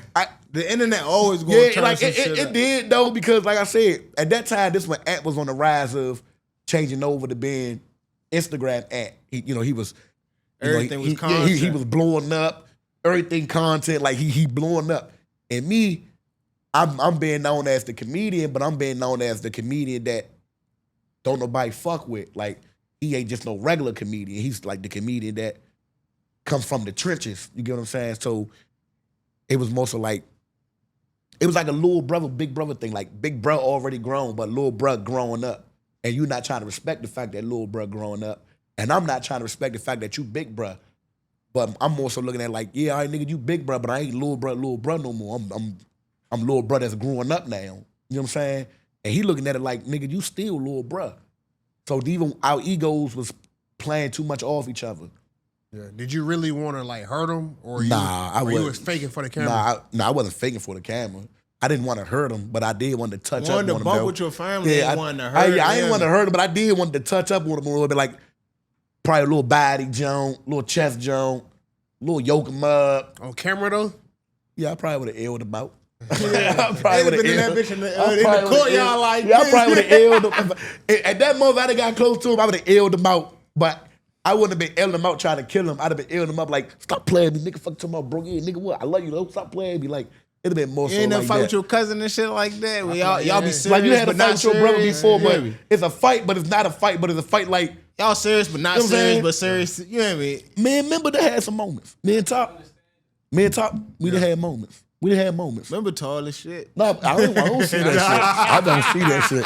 I don't. He know that. He know I don't see that shit. I don't see it. All right, so look though. All right, so who squashed the joint though with you and Ant? Did y'all just come together? Is y'all two or somebody had to intervene? No, so it's so crazy. A lot of men was trying to get involved to get us to stop it. You know what I'm saying? Even in the heated moment they was, but behind the scene, a lot of men was trying to stop it. I just think me and Ant both knew, fuck is we doing? At that moment, we kind of, and even with his mother, Mom Barber, you had Mom Barber saying shit to both of us like, the fuck is y'all doing? So at that moment, we just realized like, nigga, this Kray and Ant. I don't even take the fact that you saying you beefing with me serious. You don't take the fact that me saying I'm beefing with you serious. Cause what can we possibly do to each other but fight? You can say on the camera, man, I blow Kray up. You know you not. You can't. You know you can't. I can say on the camera, I'll blow you up, but I know I'm not. So it's not gonna get nowhere but a fucking fight. And then what after that? We gonna love each other after that? So we both came to the understanding of like, if we do get into it again, it'll never be on the internet. And we have got into it after that. Yeah. Like I said, we have conversations all day long. So I feel like it's all about perspective though. I talked to him probably like a couple weeks ago. Just like following his brand and following his page though, I do find out about a lot of people that I didn't know, and I only know about him because he spoke on them. Do you think people appreciate like him turning people up? Is he even like thinking like that? You feel like he's taking the responsibility as turning people up, or do you feel like he really just trying to like disrespect and down people? I just think it's just the route of how he doing it. But it's also, I think he understand that most people, I can't speak for other cities, but I can just speak for us, right? Most people in the DMV love bad entertainment. And when I say bad entertainment is, they rather listen to somebody that's bashing somebody on the internet, talking down about them or beefing, than some positive upbringing. And I'm not saying Ant is bashing people or beefing with nobody, but the character of who he got on the internet is what people rather see. So you say he not a bad guy? Fuck no. Hell no. It's just hell no. I'm not saying it because he my brother or my homie. I'm saying it because bro will really, I could call Ant right now while we on the interview right now. I could call bro right now and say, bro, I ain't gonna lie, bro, I'm in bad shape right there, bro. I need 200. Without a question, he gonna send it, right? You get what I'm saying? That's just who he is. But he understand that entertainment is people not supporting the upbringing entertainment, the positive, and if they're not supporting that, people are supporting the yelling, the streaming, get on the internet, making a video about you, saying some shit about you, talking about what you might have done, you know what I'm saying? He know that that's what's paying the bills. You get what I'm saying? And it's the same thing with Academic. It's the same thing with Charleston White. It's the same thing with the nigga Woody and them. It's the same thing. Do you feel like it's okay though when you are having a successful career? You know what I'm saying? He's making the money. He got everybody laughing. He got the following. Do you feel like it's okay because he is successful? I don't know. I wouldn't know because I wouldn't tell nobody how to get their money. However you get your money, that's how you get your money, bro. You know what I'm saying? Now, I'm not saying that I'll take some routes of have people do to get their money. I wouldn't take certain routes that the shit that people do to get money. Nah, but I'm not them, and they not me. So however he want to get his money, that's how he get his money. But if we gonna judge Ant for doing it or down Ant for doing the shit, then that's down all the bloggers, the academics, the Adam 22, the Vlads. That's dog all of them.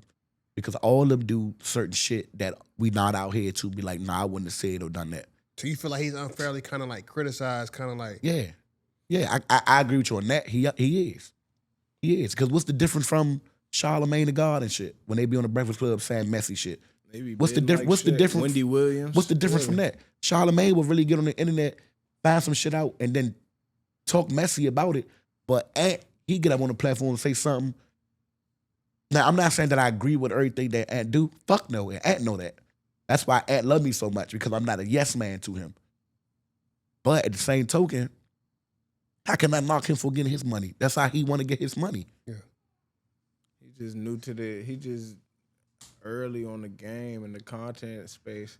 Like everybody else that you named is in more advanced content areas. The Cali's, the Atlantas, it's no. You got nobody else in the DMV that's doing what Ant doing. Ant was with the first one, so niggas not hip to all that type of style of content. So you feel me? So with him being the first one, niggas ain't know how to take it. You got nobody else down here doing what Ant is doing on Instagram. You got nobody else in DC doing that. So you feel like it's definitely needed. I mean, it's everywhere else. It's like you said, it's everywhere else. So for better or for worse, it's one of the pillars that brings the spotlight to the city. I can understand why people are upset because certain shit that he talk about. You get what I'm saying? Sure. But it's like, y'all the same niggas that's y'all are the same niggas that will go on Adam 22 or DJ Academics or Vlad and say this shit. Shit, last question before we get off Glizzy. You feel like he got a heart? Yeah. Listen, no matter what type of bad shit bro say, listen, no, real shit. Yeah, it don't matter what type of bad shit. It don't matter what type of bad shit bro say on his Instagram, right? He touched his heart with that joint. He said, "You think he got he funny heart? as shit? No, if he not talking about you, listen, he funny as shit. But if he talking about you, like damn, that nigga crazy. Listen, I feel it. And that's what's so fucked up, right? People will sit back and laugh at everybody else that he talk about, but the moment he says something about them, it ain't funny no more. Right. Ain't no fun when the rabbit got the gun. Yeah. So look, even though he say little shit on his Instagram, a lot of people that got some good exposure because he didn't repost them. A lot of people, music that we didn't know about, he done promoted them for 18 months straight until they blew up. He done free promos. He done free interviews. He done toy giveaways. He do toy giveaways around Christmas every year. He do Thanksgiving giveaways around Thanksgiving every year. Bro do back to school drives down there every year. If that's not a nigga with heart, then what the fuck is we talking about? Because you got celebrities that got a whole bunch of money they wouldn't even dare think about doing a Thanksgiving giveaway. Sure. Yeah, bro. You feel he got a heart now, bro? Hey, man, shout out Glizzy, man. We don't want no smoke. We trying to get him on a red couch. Glizzy, we still waiting on you, my boy. We trying. Man, I ain't gonna tell y'all as he need 15. We've been talking to him. He said, no, he coming. He coming. My boy said he coming. My boy said he coming. His manager right there. Oh, yeah, my boy said he coming. His manager is right there, man. Hey, look, from line on line, my boy said he coming. Man, look, his manager right there, man. Tell his manager go pick him up and bring him, man. Yeah, he said he coming. That's both our manager right there. Tell that man go get him. That shit funny, but nah, just picking things up to current events and things like that. We seen you was with Speed, and we seen that shit cause damn near divide in the city. How you feel about all that back and forth going on with an out of town streamer instead of people just being happy for the ones that did link up with bro and get access to that platform? Bro, with this path that I'm on, of trying to be a good individual, a good Samaritan, a positive role model. I don't know, bro. It's just, I don't understand why people do that. You got somebody that's got over 1.5 million streams that picked DC to come.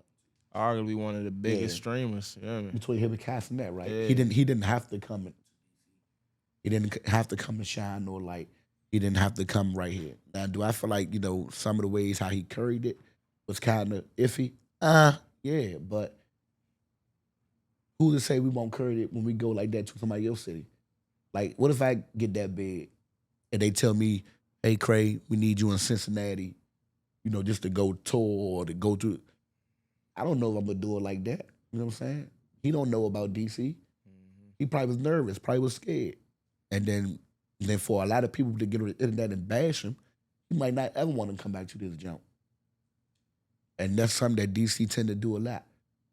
They do that to a lot of celebrities. You know what I'm saying? But, man, I feel like some people was mad because they didn't have a personal invite. I had a personal invite down there. And, I went down there. And I'm cool with being down there. Shit, guess what? My little brother look at me different now. I'm the coolest guy to my little brother now. Probably lit. Hey, listen, listen, my little brother called me and said, you was on live stream with Speed? Yeah. Like, I don't even care the fact that you think Speed is big of a person. It's the fact that you think I'm totally cool. Like, you was whatever, Speed, bro, you're cool. But you know what that do for my little brother? My little brother went to school. Now all of a sudden, everybody in school think he's just so cool because he got a big brother that was on live stream with Speed. Now my little brother got the red carpet. I ain't got, you know what I'm saying? I'm not saying like he's not gonna go through his trial and tribulation in schools, but now he got the red carpet, all because his big brother was on live stream with Speed. So what was your personal experience like when you was up there though? I mean, he was cool, for the little amount of time that he was right there, but I got to connect with other influencers and other entertainers, and that experience was more so good for me. Like I got to connect with Lamont Roach. We got some stuff in works. I got to connect with Nino Page. We got some stuff in work. I got to connect with 3-0 Black, Beyonce. That's family. That's my cousin, but we don't really see each other that much because we doing our thing. I got to connect with Murr. I don't know if y'all know Murr. Yeah, hey Murr. Yeah, I got to connect with her, and she damn near busy all the time. Yeah, she big. So for me to be right there, and her presence was cool. You had a lot of people down there. You had the guy, Mr. Watch Him Work. Let's work, let's eat. Shout out him, yeah. He taking off right now. You had a lot of people down there that I feel like I made some good connections with. And exchange contact with. That was a good experience for me. It opened up doors for a lot of other shit. But I definitely appreciate it. I feel like one thing about like those bigger entertainers or just like big events in the city like that, it allows the people that don't averagely see each other that are entertainers in the city to mesh and make real connections with each other. And that's what the hell's gonna need. Cause you got your following, they got their following, but once that connect, that bring all the following back to the DMV. Exactly. I was grateful for that moment. I don't care how nobody look at it. I was grateful that I was able to be around other influencers, other entertainers that was from my area or in the area. Like, No, for sure. Hey, look, take a break real quick, y'all. My supporters, they keep me going. My men, right? You expect for your men to push you and to motivate you to keep you going, you know what I'm saying? You might got some men that might be sneaky hating, but I can talk about my men supporting me all day long, right? But that's the norm because my men do support me, they push me. And my men accept me for who I am. They don't look at me no different. They don't expect me to be nothing different. They know that where I come from changed. They know I ain't on that path no more. I'm not saying that they can't get there, but they know I'm not on it no more, right? But it's just the supporters that you don't know, the ones that DM you and tell you how much you motivate them, the ones that look at you as a role model, that look up to you, that ask you for help, that ask you to keep going, don't never stop. The ones that come and be like, they come to my page to get a laugh every day. Those are the people that, that is my biggest push because it's like, damn, if I quit this shit, I don't know who might be fucked up about it. And the fact that I don't know, I fit at. And I don't want to have to put nobody through that, and I don't want to have to be known for a quitter either. So do you got any pressure on your back from DC?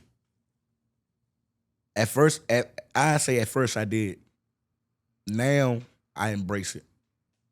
I embrace it. You get what I'm saying? If it is some pressure, I probably won't be able to tell no more because I embrace it so much. It's like I'm wearing that shit. I'm wearing the pressure on me, baby. Like, cool. And look, you a real voice though in DC, man. Can we get a real PSA though?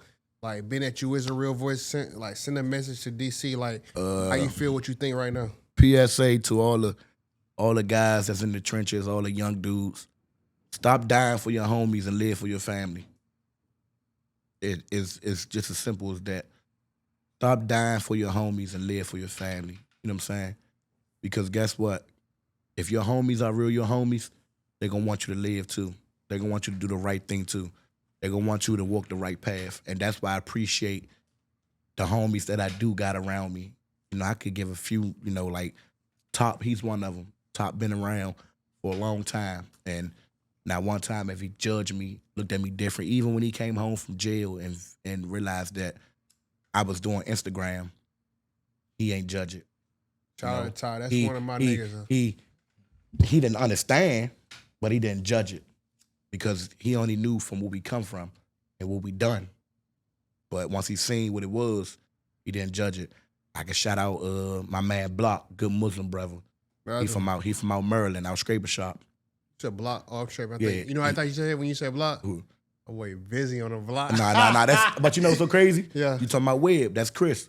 I can say Chris another one. You said Webb? Webb. Yeah, Webb. I don't know Webb. No, that's Busy on the Block. That's Webb. I know Chris. I heard busy on the block. I never Nah, heard Webb. that's the same person you talking about, bro. But Webb, though, I'm saying that's like Nah, a lot of names for niggas out that's here. Why, Yeah. that's the difference from our relationship and your relationship. You know what I'm saying? Because like I personally know him. Sure. But I can say shout out Block. Like I say, he from Maryland, from Scraper Shop, good Muslim brother. I call him Big Bro because he is older than me, but that's really, he played that Big Brother role. Shout out Splee, he from Kidland. Good Muslim brother, solid dude too. About solid. You Muslim? Yeah, he's solid. It ain't like that's what you call definition of solid. Shout out Vaughn, he from Scraper Shop, good dude. Puda from Kidland, good dude. I can shout out my brother Day and them from Kenilworth, Day, big homie, Two-Tie, all them guys, even my manager, even Ant. My cousin Tone and F Baby, they from over the quarters. Them two are really those my solid circles. Yeah. Because I know with them two, you know, they gonna push me regardless. If everybody leave, those two gonna remain. Cause them we grew up in the same household. I don't want to go like too deep into it though, but like you said, I told you I'm from North Carolina, so so I'm from like more of a Southern background, family Christian or whatever. But it seemed like a lot of people that are tied in with up here is like have a Muslim like background or where they converted to Muslim. Do you feel like that's like a trend, or do you feel like that's something that you really like studied and converted to, or? So I tell you this, right, and anybody can go and look this up. Allah puts you in certain situations to even remember him or to come to him. So however a person converted over to become Muslim or to come into the Islamic lifestyle, then that's what it is. I don't judge them for it. I don't even ask them, you know, what made you know what I'm saying? Is that disrespectful? No, it's not disrespectful. It's just whatever Allah done to bring you closer to him or to make you remember him, then that's what he done. That's just what it is. Because you hear a lot of people say, oh man, people go to jail and become Muslim. No, maybe it took for him to go to jail to understand what Islam is, or to understand, you know, who's Allah, or to understand who was the Prophet Muhammad, the last prophet. You know, maybe it took him to go to jail to understand the laws of it, you know, the lifestyle of it. So if he went to jail and then he come home Muslim, then that's what it is. You know, or if he got a friend that's Muslim and he sat around him and watch him be Muslim for 10, 15 years and decide to become Muslim, then that's what it is. I'm not going to judge nobody for why they became Muslim. Oh, for sure. Let me, you about to say something? Go ahead. Nah, on a more serious note, all right, I seen you definitely switching over to a lot of activism and things like that. And I feel like around the time I seen that change and spark in you was around the time of Justin's passing. You feel me? And I was out there at the McDonald's protesting, you feel me? I was there with the march down in front of the precinct and things like that. saying you, I was there with Kelly. Remember, you stamped it. You stole our damn blowhorn. You hear me? But well, he done stole our damn blowhorn out that motherfucker. You hear me? But nah, though. Just like I said, Big Mouth from North Carolina and things like that. So can you just shed a little bit of light on that situation? Just explaining how that affected you personally, because we seen you around the K a lot more. And, you know, that was neighborhood and things of that nature. So how that played a role for you in jumping out there into the activism world? So, you know, before then, I was a violence interrupter. I had became a violence interrupter in 2020. My father passed away in 2019. I became a violence interrupter in 2020. Because your father was a violence interrupter. Yeah, and that was something that if I was gonna walk in his role or if anything that he done ever in life, that was what I was gonna do. Not the other stuff. I'd rather walk in that role. You do the same thing as Big Psych, a violence interrupter. Yeah. Shout out to Psych too, man.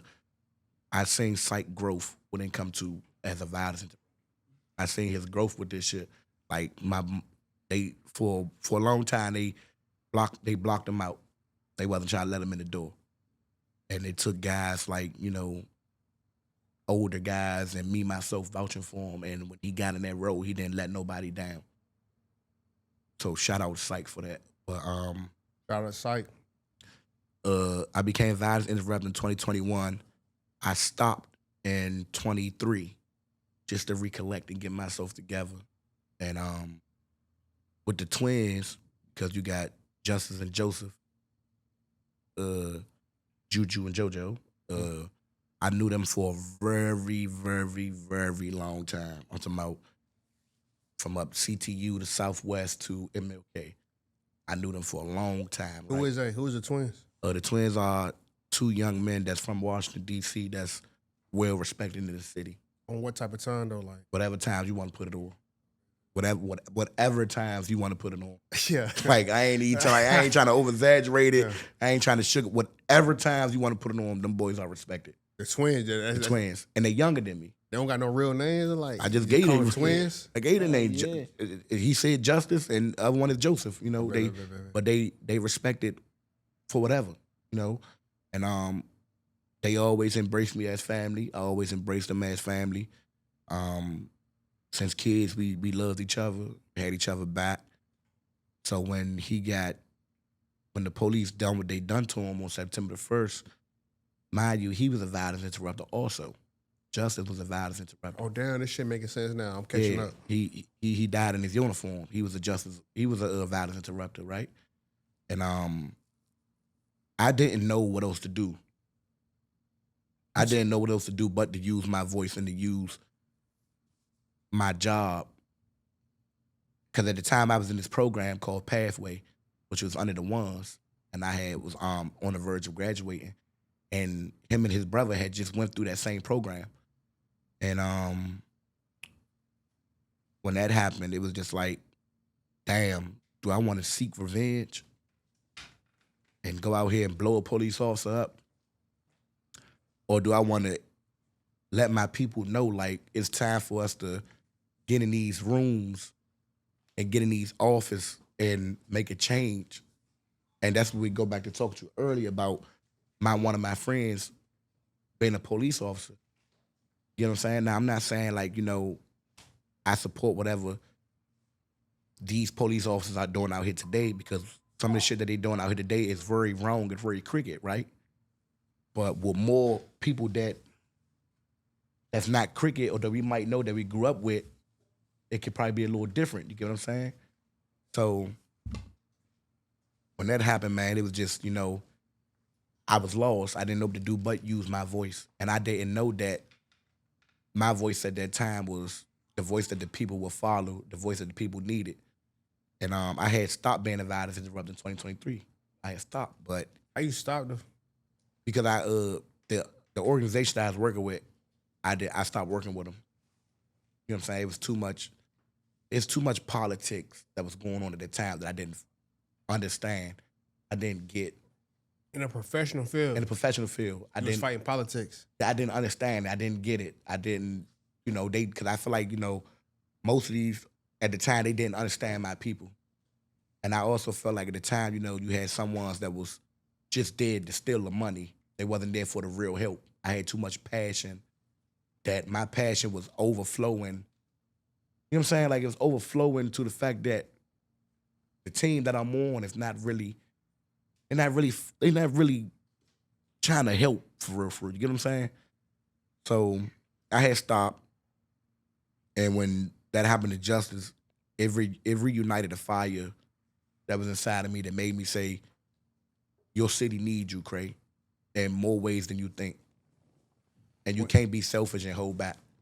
What you talking about, Justice? You talking about the McDonald's situation? Yeah. Yeah. Yeah. When the situation, he was in the car asleep. Mm-hmm. So when that happened, you know, it just made me realize that my people need me, and you know, in more ways, and I can't be selfish and holding back. But also, I didn't understand my influence in that type of way. I knew I had influence in other ways. In that type of way, I didn't know I had an influence enough to gather my people together and stand for something. And that really showed me that people are looking at you to be a voice, to be a role model.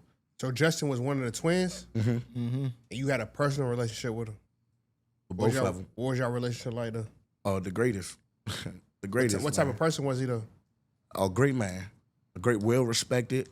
Well-respected. He was giving, funny. Him and his brother, they the same person. So even in that situation though, you already know that he definitely wasn't. I knew that whatever the police killed them for, it wasn't no reason for them to do it. And when I watched the body cam and all that, it made it even more clear. Y'all done that just to do it. Y'all had no real reason to do it. And it's still justice for justice. You know what I'm saying? Yeah. How did that situation even play out though? Is it still in the process, or did the cop get found in the wrong, or? You know how this shit go, man. They'll never find a cop wrong. When have you ever seen a cop get charged as they should for killing a person that done nothing? So, I mean, you know, it impacted me in a certain type of way, but I'm finishing his work for him. Just like me and the other few guys. You got the other few guys that's well connected to him. You got Smooth from the K. You know, you got Arnie. You got Monty. You got a lot of people. You got Rodney. You got a lot of people that's finishing the work for him. Even his brother. There's a lot of us that's finishing work for him. So instead of me crashing out and doing something dumb, I'm going to finish the work for him. And that's being a violence interrupter and trying to cure my streets. That's what I'm doing. Together with my people, you know, we'll rise to the top. That's what it is. Together we going to rise. That's just what it is. No, I feel that. It definitely sounds like y'all doing y'all part to keep his name alive, and I salute you for that 100%. But I feel like that shook up the city at the time. But as do most things, feel like a fire, as fast as it's lit, is as fast as it kind of extinguishes and disperses. So do you feel like the city has kind of moved on and forgot about that situation? Nah, because if you in the streets, then you understand the impact that it has on a lot of us. You know, if you're in the streets, you know that it's not a day that'll go. It's not a day that go past where his name not mentioned in some type of way. You still got people in the office that's fighting for him. That's, you know, they got the education and know the law enough to fight for him, to fight for the justice. So it's not over. The fight continues, and it ain't gonna be over. So we feel like as people, and until his family feel like they got enough justice that they. You know, all I could do is my part is finishing the work, and that's what I do in the back end. Finish the work, try to help my community, try to be there for them, try to prevent something like this from happening again. No, I salute you for that 100%. And like I said, definitely seen you around the after and passion. Definitely see you around the K a lot with your juices out that motherfucker jamming the juices. The K, that's family. Like that's they've been family for a long period of time. Like they embraced me as one of them, and I'm not from up there, but you wouldn't tell it. You wouldn't know unless you asked. Mm-hmm. You know, you wouldn't know. You couldn't go up there and be like, "Oh man, what's up, Kray?" And somebody don't be like, "What you mean?" You know what I'm saying? Because that's how much they embrace me, and I love them for that. So, real shit. Another guest that be up at the headquarters a lot. Your boy from around the Cape, Big Mouth. Cool. Your boy. My boy. Yeah. I already know who you about to say. My YSL. boy. you want to call them? That's our boy. You ever been caller? That's our boy. Call YSL. You feel me? YSL about to pull up soon, though. We call YSL, man. That's, Before YSL. come on, YSL, man, my listen. boy, man. I'm talking about before he was rapping. YSL a wild guy, though. Listen. Is YSL all the way right? Why you keep saying No, well, YSL got some screws missing. He I got just some want to, screws listen, I'm missing. not even from here, though. Man, he got some screws missing. YSL is a good dude. Like, No, he got, YSL, no, listen. He my listen. boy, but I feel like I'm sometimes... saying this on camera. Bro got screws missing. Okay. Listen to me. Bro, that's my dog. That's Brody. I love bro. Bro got screws missing. But if you know MLK and you know the K, everybody else up there got screws missing. I'm not even from up there, and I got screws missing. Everybody got screws missing up there. Even so, all right, so listen, I ain't trying to be crazy, though. My boy KP, he's one of my favorite rappers. Okay. He got screws missing? KP got screws missing. Oh, man. He's talking some, oh, man. See, I don't see. But and it's I- just life in the So city. and I'll say this right. With KP, right? You know, KP is, you know, you could tell that he's more into trying to get the rap thing going. But you know, sure. he come from that. He come from that. You know what I'm saying? And I'm not gonna take nothing from him. I'm not gonna knock him. You know, he come from that. Yeah, he's younger than me. He's a lot younger than me. He's a good dude, you know. And you know, I hear the politics about, you know, him getting into it with bro and bro get. I hear, but you know, I don't get involved with that. That's not my lane to get involved in that because I know both parties personally. So that's not my lane. So, but Do you ever feel like intervening, though? Do you ever like, yeah, I'm going to be the one that squash it, Superman? guess what? When they ready to come together, and talk and settle what they'll settle, Yeah. they'll settle it. Because guess what? If it was that deep, both of them know each other. So it's not that deep. Right now it's just Like a egos. Kray and It's Ant egos. situation. It's egos playing off each other. You know what I'm saying? But shout out to both of them. I want to see both of them win. I don't care who gets to the top. I want to see both of them win. If you could predict the future, do you see them coming together, though? If you could predict the future? I would love for it to happen.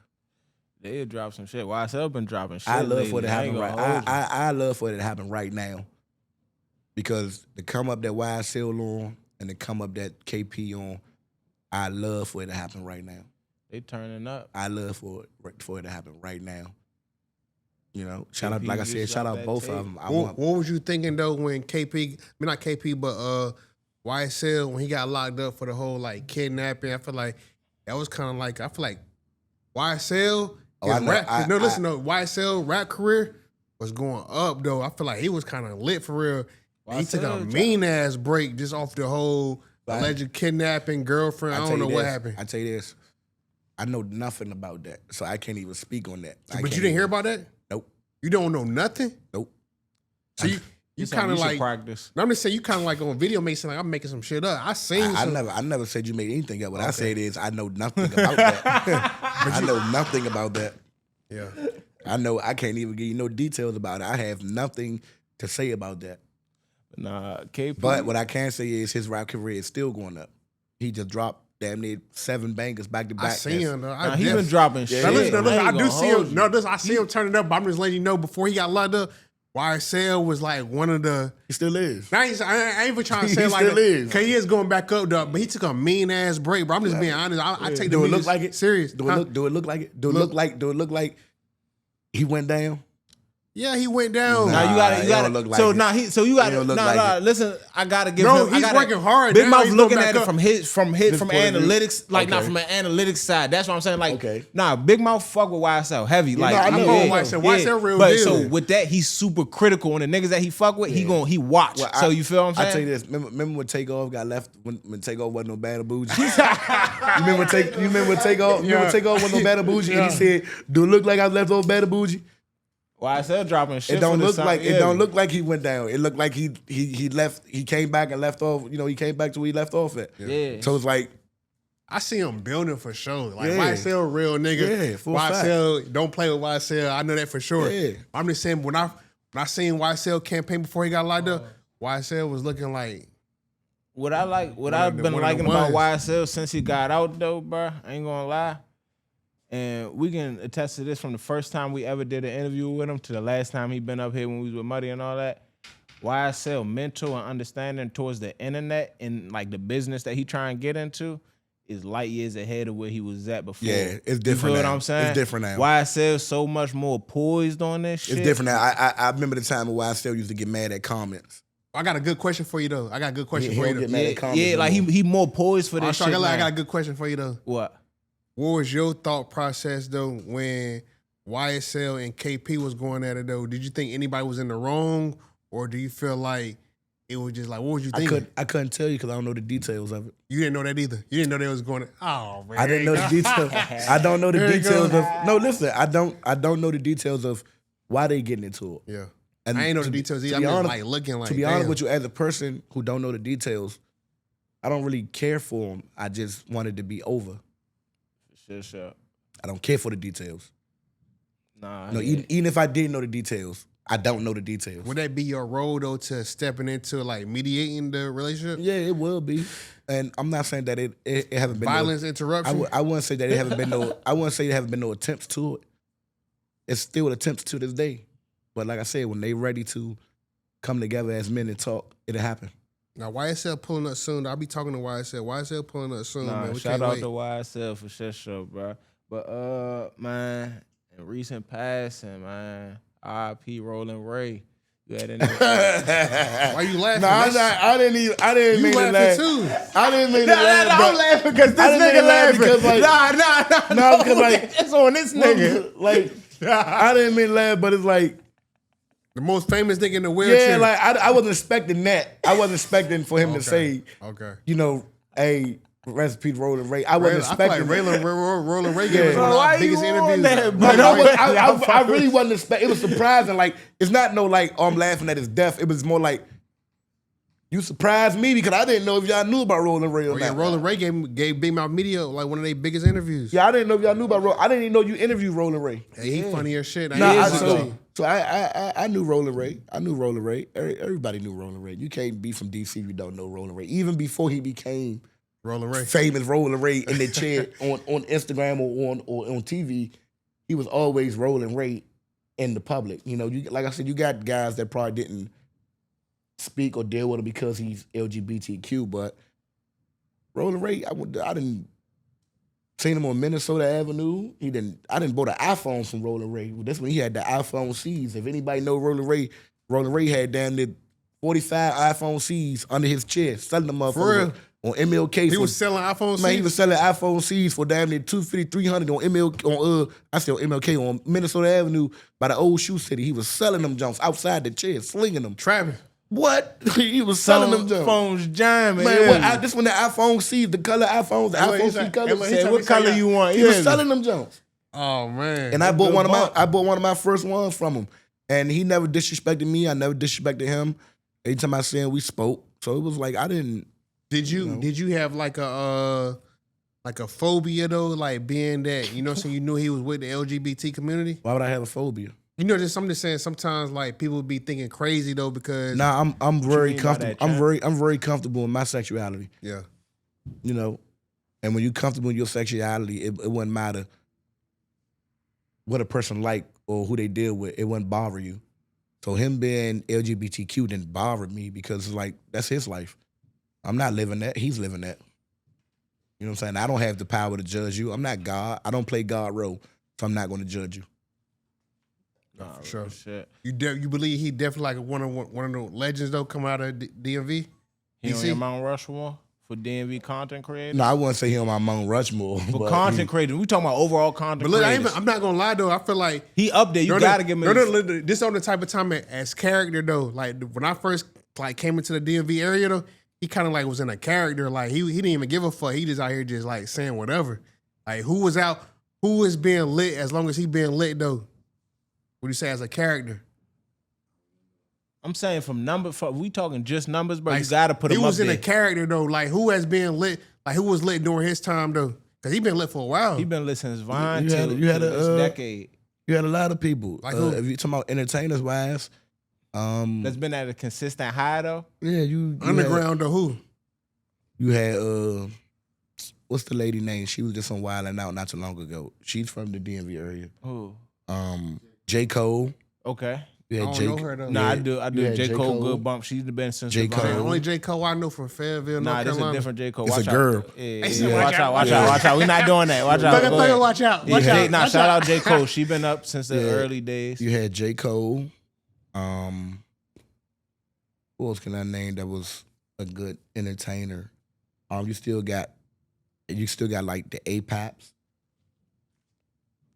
You still got like the APAP. APAP, I'm not gonna put. If you would have gave me Lean and Cuisine in them, I'd rock. Why not APAP? APAP. I just don't feel like he reached the heights as but he been solid the whole way. My boy had to deal with Zeus though. He did. He did. So give him. Matter of fact, because he was on Aiden Ross, he was on the No Stakes. So matter of fact, I take that back because he got like Rolling Ray had to deal with Zeus. Nah, I already took it back. Yeah, He's talking about Rolling Ray, but Rolling Ray had to deal with Zeus. Listen, that's what I'm saying. yeah, but if we talk, you got APAP had 2 boxing matches. That's why I said he got the Aiden Ross. He got on Aiden Ross shit twice. He had 2 boxing matches on Dead's TV. Yeah, he got on that shit twice. So that's why I said I don't care if he won or lost. He was on that motherfucker. Yeah, so he got some good bump right there. So I gave APAP some good bump right there. O-Dog at the time, at the same O-Dog. The one that was on the red couch? Nah, not the O-Dog that was on the red couch. He talking about a different one. He talking about the O-Dog that was on the red couch. The comedian. He was talking about. Yeah, the O-Dog, I know he like a YouTuber comedian too. Yeah, you got him. No, I'm talking about the O-Dog. I don't think you know this O-Dog. This is a new O-Dog. Yeah. When that clip drop, he'll see it. Yeah, but you got O-Dog. Davey Ruffin, he's still doing his thing. How you feel about the whole Davey Ruffin chain snatch? He didn't get his snatch. Not snatch, but stolen. He stole that shit. How can I feel about it? Ain't nobody snatching from him. He got stolen. No Somebody broke it. Somebody broke in his house and stole it. Did you feel like bad, like niggas shouldn't do that, or do you feel like whatever? I mean, I don't think Lean up, big mom. I don't think nobody should have, broken his house. I'm not gonna strike here and be like, oh man, them niggas, man, nah, nobody shouldn't have broken his house. He earned that. However way he earned it. That's his belongings. I'm happy that it wasn't worse. Like he was dead and something could have happened to him. Over a chain, You know what I'm saying? So it was just that it is a crazy situation that somebody broke in your house, but it could have been worse. You could have been in it at the time, and then we could have been talking about rest in peace, Davey, but we're not. So, or do you feel like he need to like that was just like a situation that could happen to anybody, or you feel it could have happened. It could have happened to anybody. Just that they just so happened to hit that house. You know what I'm saying? Yeah. I could have been living there. You could have been living there. Anybody could have been living there. It just so happened that when they went in there, they seen a chain that said Davey Ruffin. So, but I feel like bro still in a good spirit. He's still moving forward. Character wise though, do you see like any flaws character wise? You feel like is he like doing something wrong, or you just feel like nigga was just an innocent bystander type shit? What you mean? Like, do you feel like he was targeted though? You know what I'm saying? Nah, I don't feel like he was targeted. I just feel like they hit a house and it was just happened to be his house. I don't feel like nobody was actually like, oh, let's break in Davey's house. Oh, baby. I just feel like whoever those young guys was, they were just on some hitting the lick shit, and his house just happened to be the lick. They pawn that shit, but nah, bro, I can't let you off, bro. Who your Mount Rushmore for content creators in the DMV then? Just all overall entertainment. My Mount Rushmore and me, McKenton to go up there. Loso will go up there.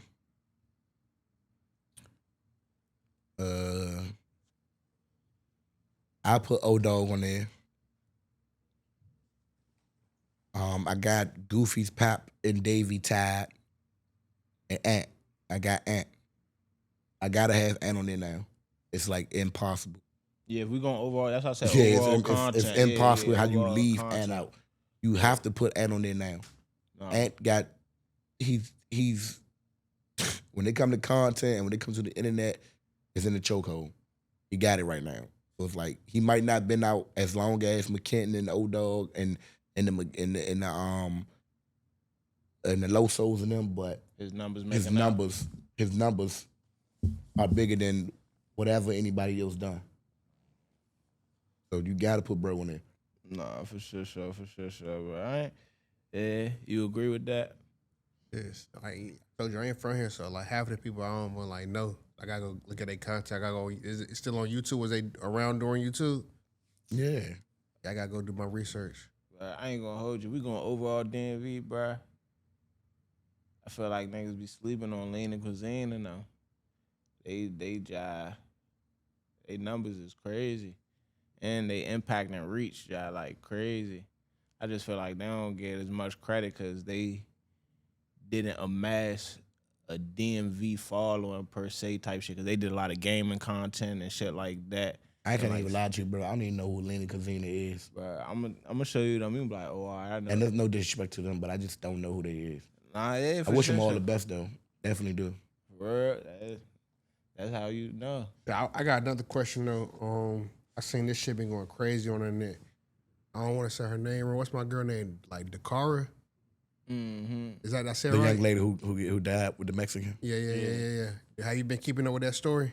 Yeah. How you feel about the whole I've been seeing this like a very like popular type of like people try to say like she was selling pussy type of shit that got her in that type of situation. How you feel about people portraying that image on her on the internet? That's not a reason to kill her. It's not a reason to kill her because she might have been out here doing that. I don't know. That's not a reason to kill her. There's so many stories. They said she was going to get some weed. Then they saying she's selling coochie. It's still not a reason to kill her. We don't even know. They just speculate. Yeah, we don't know. Do you feel like that's disrespectful though when people come up with their own theories of what happened? Yes. It's very much disrespectful when you speculate another person's situation and come up with your own theory. Very much so. That's disrespectful. How can we get a better hold on that as like a culture though? We can't. Because people, love to spread that everybody's going to always have their own opinion and always have their own insight of what's going on. So you can't get away from it. You can't. But nobody knows what happened in that truck between them two. I still don't feel like it was enough to kill her. I just think now that we have to coach our women to be more careful and to protect themselves when they out alone. And I feel like all women should strive to go get their gun license. You know, I'm not saying go get it and do something stupid with it, but protect yourself. You know, get somebody your location when you go out late at night. I give my friends my location. My men, I get them my location. Anytime I go out 1, 2 o'clock in the morning or in an area that I don't know, that I'm not familiar with, they got my location. Feel like you got your location when you came to Big Mouth? For sure I did. For real? For sure. Do you feel good now when you came though? You feel straight? Yeah, I'm cool, but even if I did feel cool or not, my men gonna have my location. I'm just saying for future reference, I know sometimes people don't like, I don't know if a lot I of come people here again, they gonna have my location, bro. That's just me. Out of bounds. Yeah, that's just me protecting my back end. Decent though. Be clear though. The vibe's decent, but that's just me protecting my back end because if something go wrong or go left, my men should know where I'm at. For sure. I'm on the same time.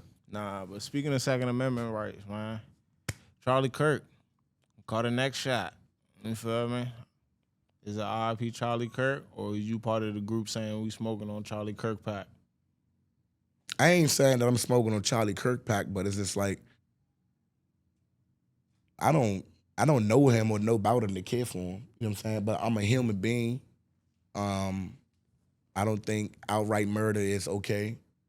But at the same token, it's like, You know, if that's the government, Slim, that's politics for you.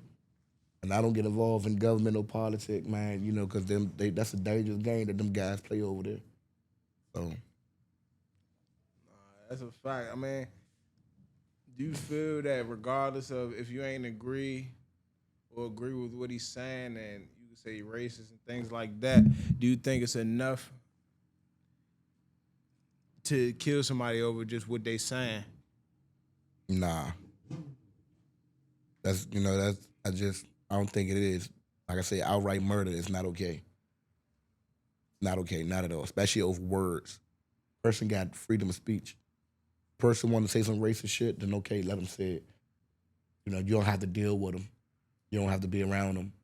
You don't have to go have a conversation with them. You know, because, you know, Allah got the final say so he'll get dealt with. Karma will come to him in some type of way. I'm not about to go and kill somebody because they want to call me a nigga. Nah, real shit. What did Pre say in the what did Pre say about his pops? Hold on, let me pull it up in the notes, man. Hey, I was gonna say, you know, his pops was the one that motherfucking pinned him down to the feds got there. Huh? The shooter. When they called the shooter, his pops was the one that pinned him down. Pops? The shooter pops. The shooter was a 22-year-old white boy. I got you. This is what he said. It said, this was on DMV Hudson News, man. Shout out DMV Hudson News. Pre speaks on alleged Charlie Kirk shooter father turning him What in. Pre was talking about? Pre From having DMV. Pause. Pre, the comedian, his father. No. He's weighing in. So the shooter. Oh. So the shooter's a 22-year-old white boy, right? His pops seen the picture that they put out there. His son and held his son down and called the police the police on his son. So let me read a comment. This would Pre weighed in about it though. It says, some of y'all don't need to be fathers. I don't care if my son was Michael Myers. If the reward was $100 million, I would never turn my seed in. As a father, you're supposed to protect your kids. It's us against the world. Would you turn your son in for $100 million? Not in that situation. Oh, yeah. You know what I mean? 100 million, 100 M's, all that. No, I don't think I'd turn my son in. I'd be highly upset, though. I'd be disappointed. And I feel bad as a parent because I didn't raise you to go out and kill somebody. But I'm not about to turn you in. Not my son. I can't turn nobody in. But you gonna understand that I'm disappointed and that I'm highly upset with you. I can't turn my son. Yeah, I can't turn my daughter. son in. I can't even turn nobody. Hold on, Big Mouth. Hold on, Big Mouth. I'm about to ask know. you this real quick because you know you an accessory to murder after the fact, right? You know that weighs a charge, and you know they're gonna say Facts. you got other daughters, you got other kids. You need to be in their life. Your son already made his decision in his life. He a grown man. Yeah. What you gonna do? My kid. You testifying on your kid? I definitely ain't testifying. Definitely ain't testifying. Kid. Okay, so that's the extent of Big Mouth. So that's where you draw the line and tell him. It's really a loyalty thing. You come from me, it's definitely loyalty. If we Joe Blow, we just made. He said everybody else fuck him. Yeah, but something I produce, locked in. You hear me? Yeah, I'm not turning my son in. I'm not turning my son in. Now, what I can say is, if my son, like, it's a wild guy, grow to be like a wild guy, like, for example. What if it was what if you queso daddy? Hell no. I'm not telling on my son either. You do get a certain amount of chances, though, even if you my kid. Nah. So if you queso pops, you know that situation. I'm not telling on my son. No. I ain't telling on him. I'm What just I saying can that if say you a is this, repeater though. fucked up, What I can say is this. If my son was to grow up, for example, to be like a wild guy, when I mean like a wild guy, like a pedophile, I'm not fucking with him. Nah, for sure. I'm not fucking with you. When I say about not fucking with you is you can't live in my house, don't ask me for nothing. I'm not dealing with you in no type of terms. None of that. Because I definitely didn't raise you to be that. I don't know where the fuck you got that from. So I'm not fucking with you. That ain't that. So anything outside of that, you hold them down. No, I'm not holding my son down for nothing. Like, I'm not about to get him locked up. You know what I'm saying? If my son commit a murder, I'll be upset, but I'm not about to get him locked up. My son committed robbery, I'll be upset, but I'm not about to get him locked up. If my son carjacked, steal somebody's shit, I'm not getting him locked up. No, for sure. And I'm still gonna love you. No. If you go and be a pedophile, there's no way in hell I'm fucking with you ever again. Cut. Yeah, ever again. Ever again. I'm talking about ever again. I don't think I love you. Nah, it's just simple. Shit, I don't think I love you. It's simple as that. Shit cut after that. Yeah, you're a wild guy in my eyes. That shit, I'm telling you. So now we know where Big Mouth draw the line at though. I'm happy we got to that though, bro. Yeah, it's been a long 2 weeks about that with multiple guests, bro. A long way he 2 draw weeks. the line. We started the interview talking about this shit. You feel me? So we finally got to it. I'm just happy my man didn't walk out on me, man. Nah. I'm happy he didn't walk out on me, man. Nah, I ain't gonna hold you, bro. Shit, nah, we on the Big Mouth podcast. Like I said, we got The Voice, one of the biggest voices coming out of DC. DC a big time market. Like, I don't know if the world know, but in my opinion, it's growing to be that. DC is on the same level as Chicago, in my opinion, though. Yeah, it's growing to be that. It's growing to be that. It's for sure growing to be that, man. Not even like to give that like praise or whatever. I'm just saying, like from my experience, I feel like DC a wild spot. It's growing to be that. At first they didn't look at us. Now they got their eyes on us, man. They got their eyes on us for sure. No, for sure. Think there's room for comedians in that? Yeah, it's room for whatever you want to do. It's all about your drive and your push, your determination. So are you in the comedian lane still? Yeah, I still do comedy. I still do it, you know, but I do so much now. It's like, you know, but I don't think I'll ever give it up. That's who I am. I love comedy. Is it more, so do you think it's more important with the birth of IG and TikTok like that? We see a lot more skit comedy and short form skits. Do you think it's more important right now to be a skit comedian or a stand-up comedian? I think both weigh the same. Because I could make 1,000 videos on Instagram, but then get on stage and don't be funny. I could get on stage and be funny and make 1,000 Instagram videos and don't be funny in my Instagram videos. It weigh the same. It weigh the same. I feel like you should get both experience. If you're doing comedy on Instagram, go see how the stage feel. If you're doing stand-up on the stage, see how it feel to drop a video. You should do both. That's real shit. One more thing. I gotta ask what we was talking about when Shaq was in here, bro. What? You hitting the cripple joint? What do you mean cripple? You hitting the joint in the wheelchair? What? If you ain't do it already. If you ain't do it already, it's crazy. I ever hit a cripple jump? Thinking about it. Give us some context. Y'all know I'm not lying with this shit. Rich man, she was a cripple. Yeah, she was a cripple. Yeah, she was a cripple. Yeah, she was a cripple. Yeah, she was a cripple. With good coochie, you want to You should have held it to the mic, bruh.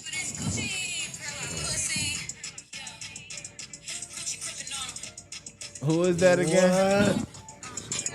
Coochie gripping on him. You gotta see the video though. Coochie gripping on him. Legs don't work, but this coochie still squirt. Pushing this shit. What? Coochie gotta put it on his shirt. He ain't playing about his pussy on 10, he get alert. Never met a bitch on wheels that make him twerk. What? Bitch on wheels down, make him flirt. Hey, you wanna know what's so crazy? Is you taking that joint down, bro? I go. You go. For her right there, I go. You go. I go. I'm telling you. I go. You about to hit the DM?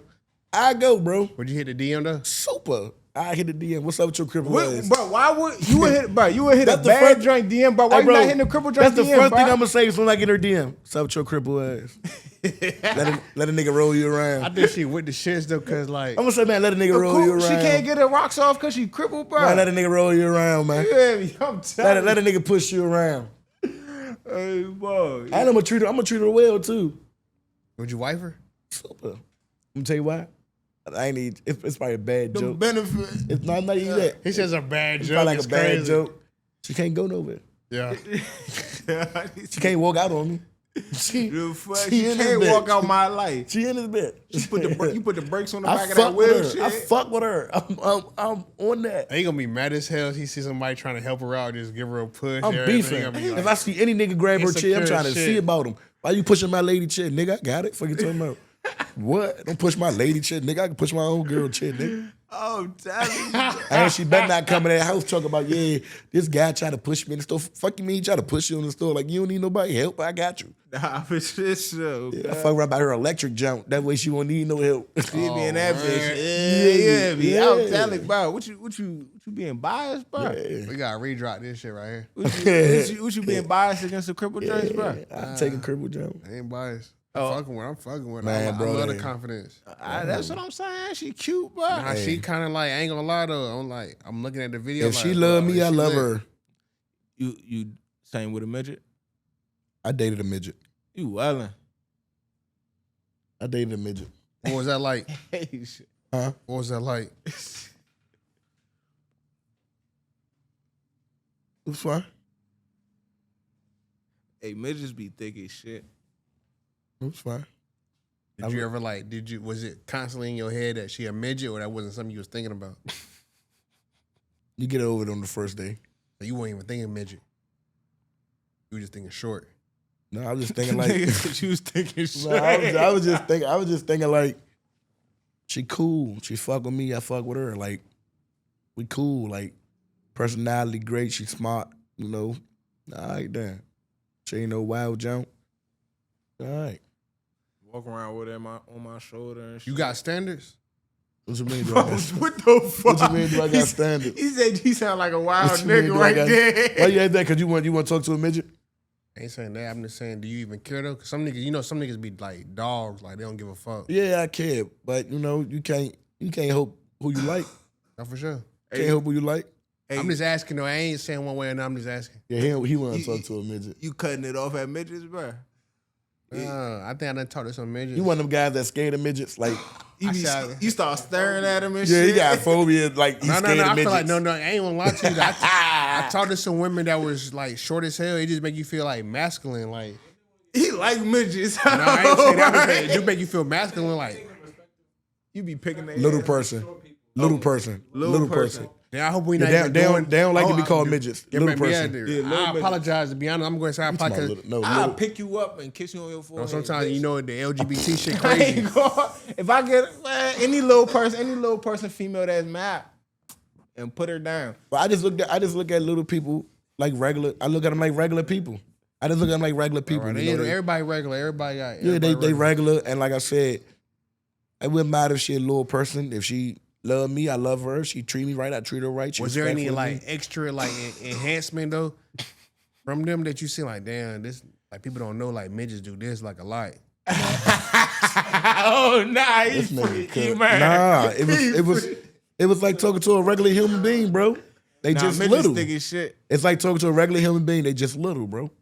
That's it. They no different. I don't look at them no different. They no different. I wouldn't even say like bad. He's saying he didn't know enhancements. some tricks, bro. That's what he Enhancements. trying to ask. What I'll say is this. It's fun Fine. because how small they are. So you felt masculine.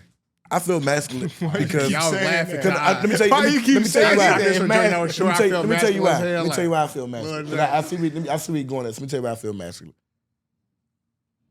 A female that's like 5'6", 5'7", 150, 160, I ain't gonna say it's a struggle to pick up, but it's like when you pick them up, you pick them up, you're doing whatever you're doing.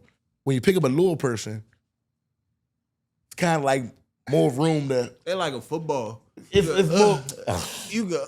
It's not. It's like it's just more room to like toss them up. It's just more room. It's more room. You know what I'm saying? So, but they little people, regular people to me, man.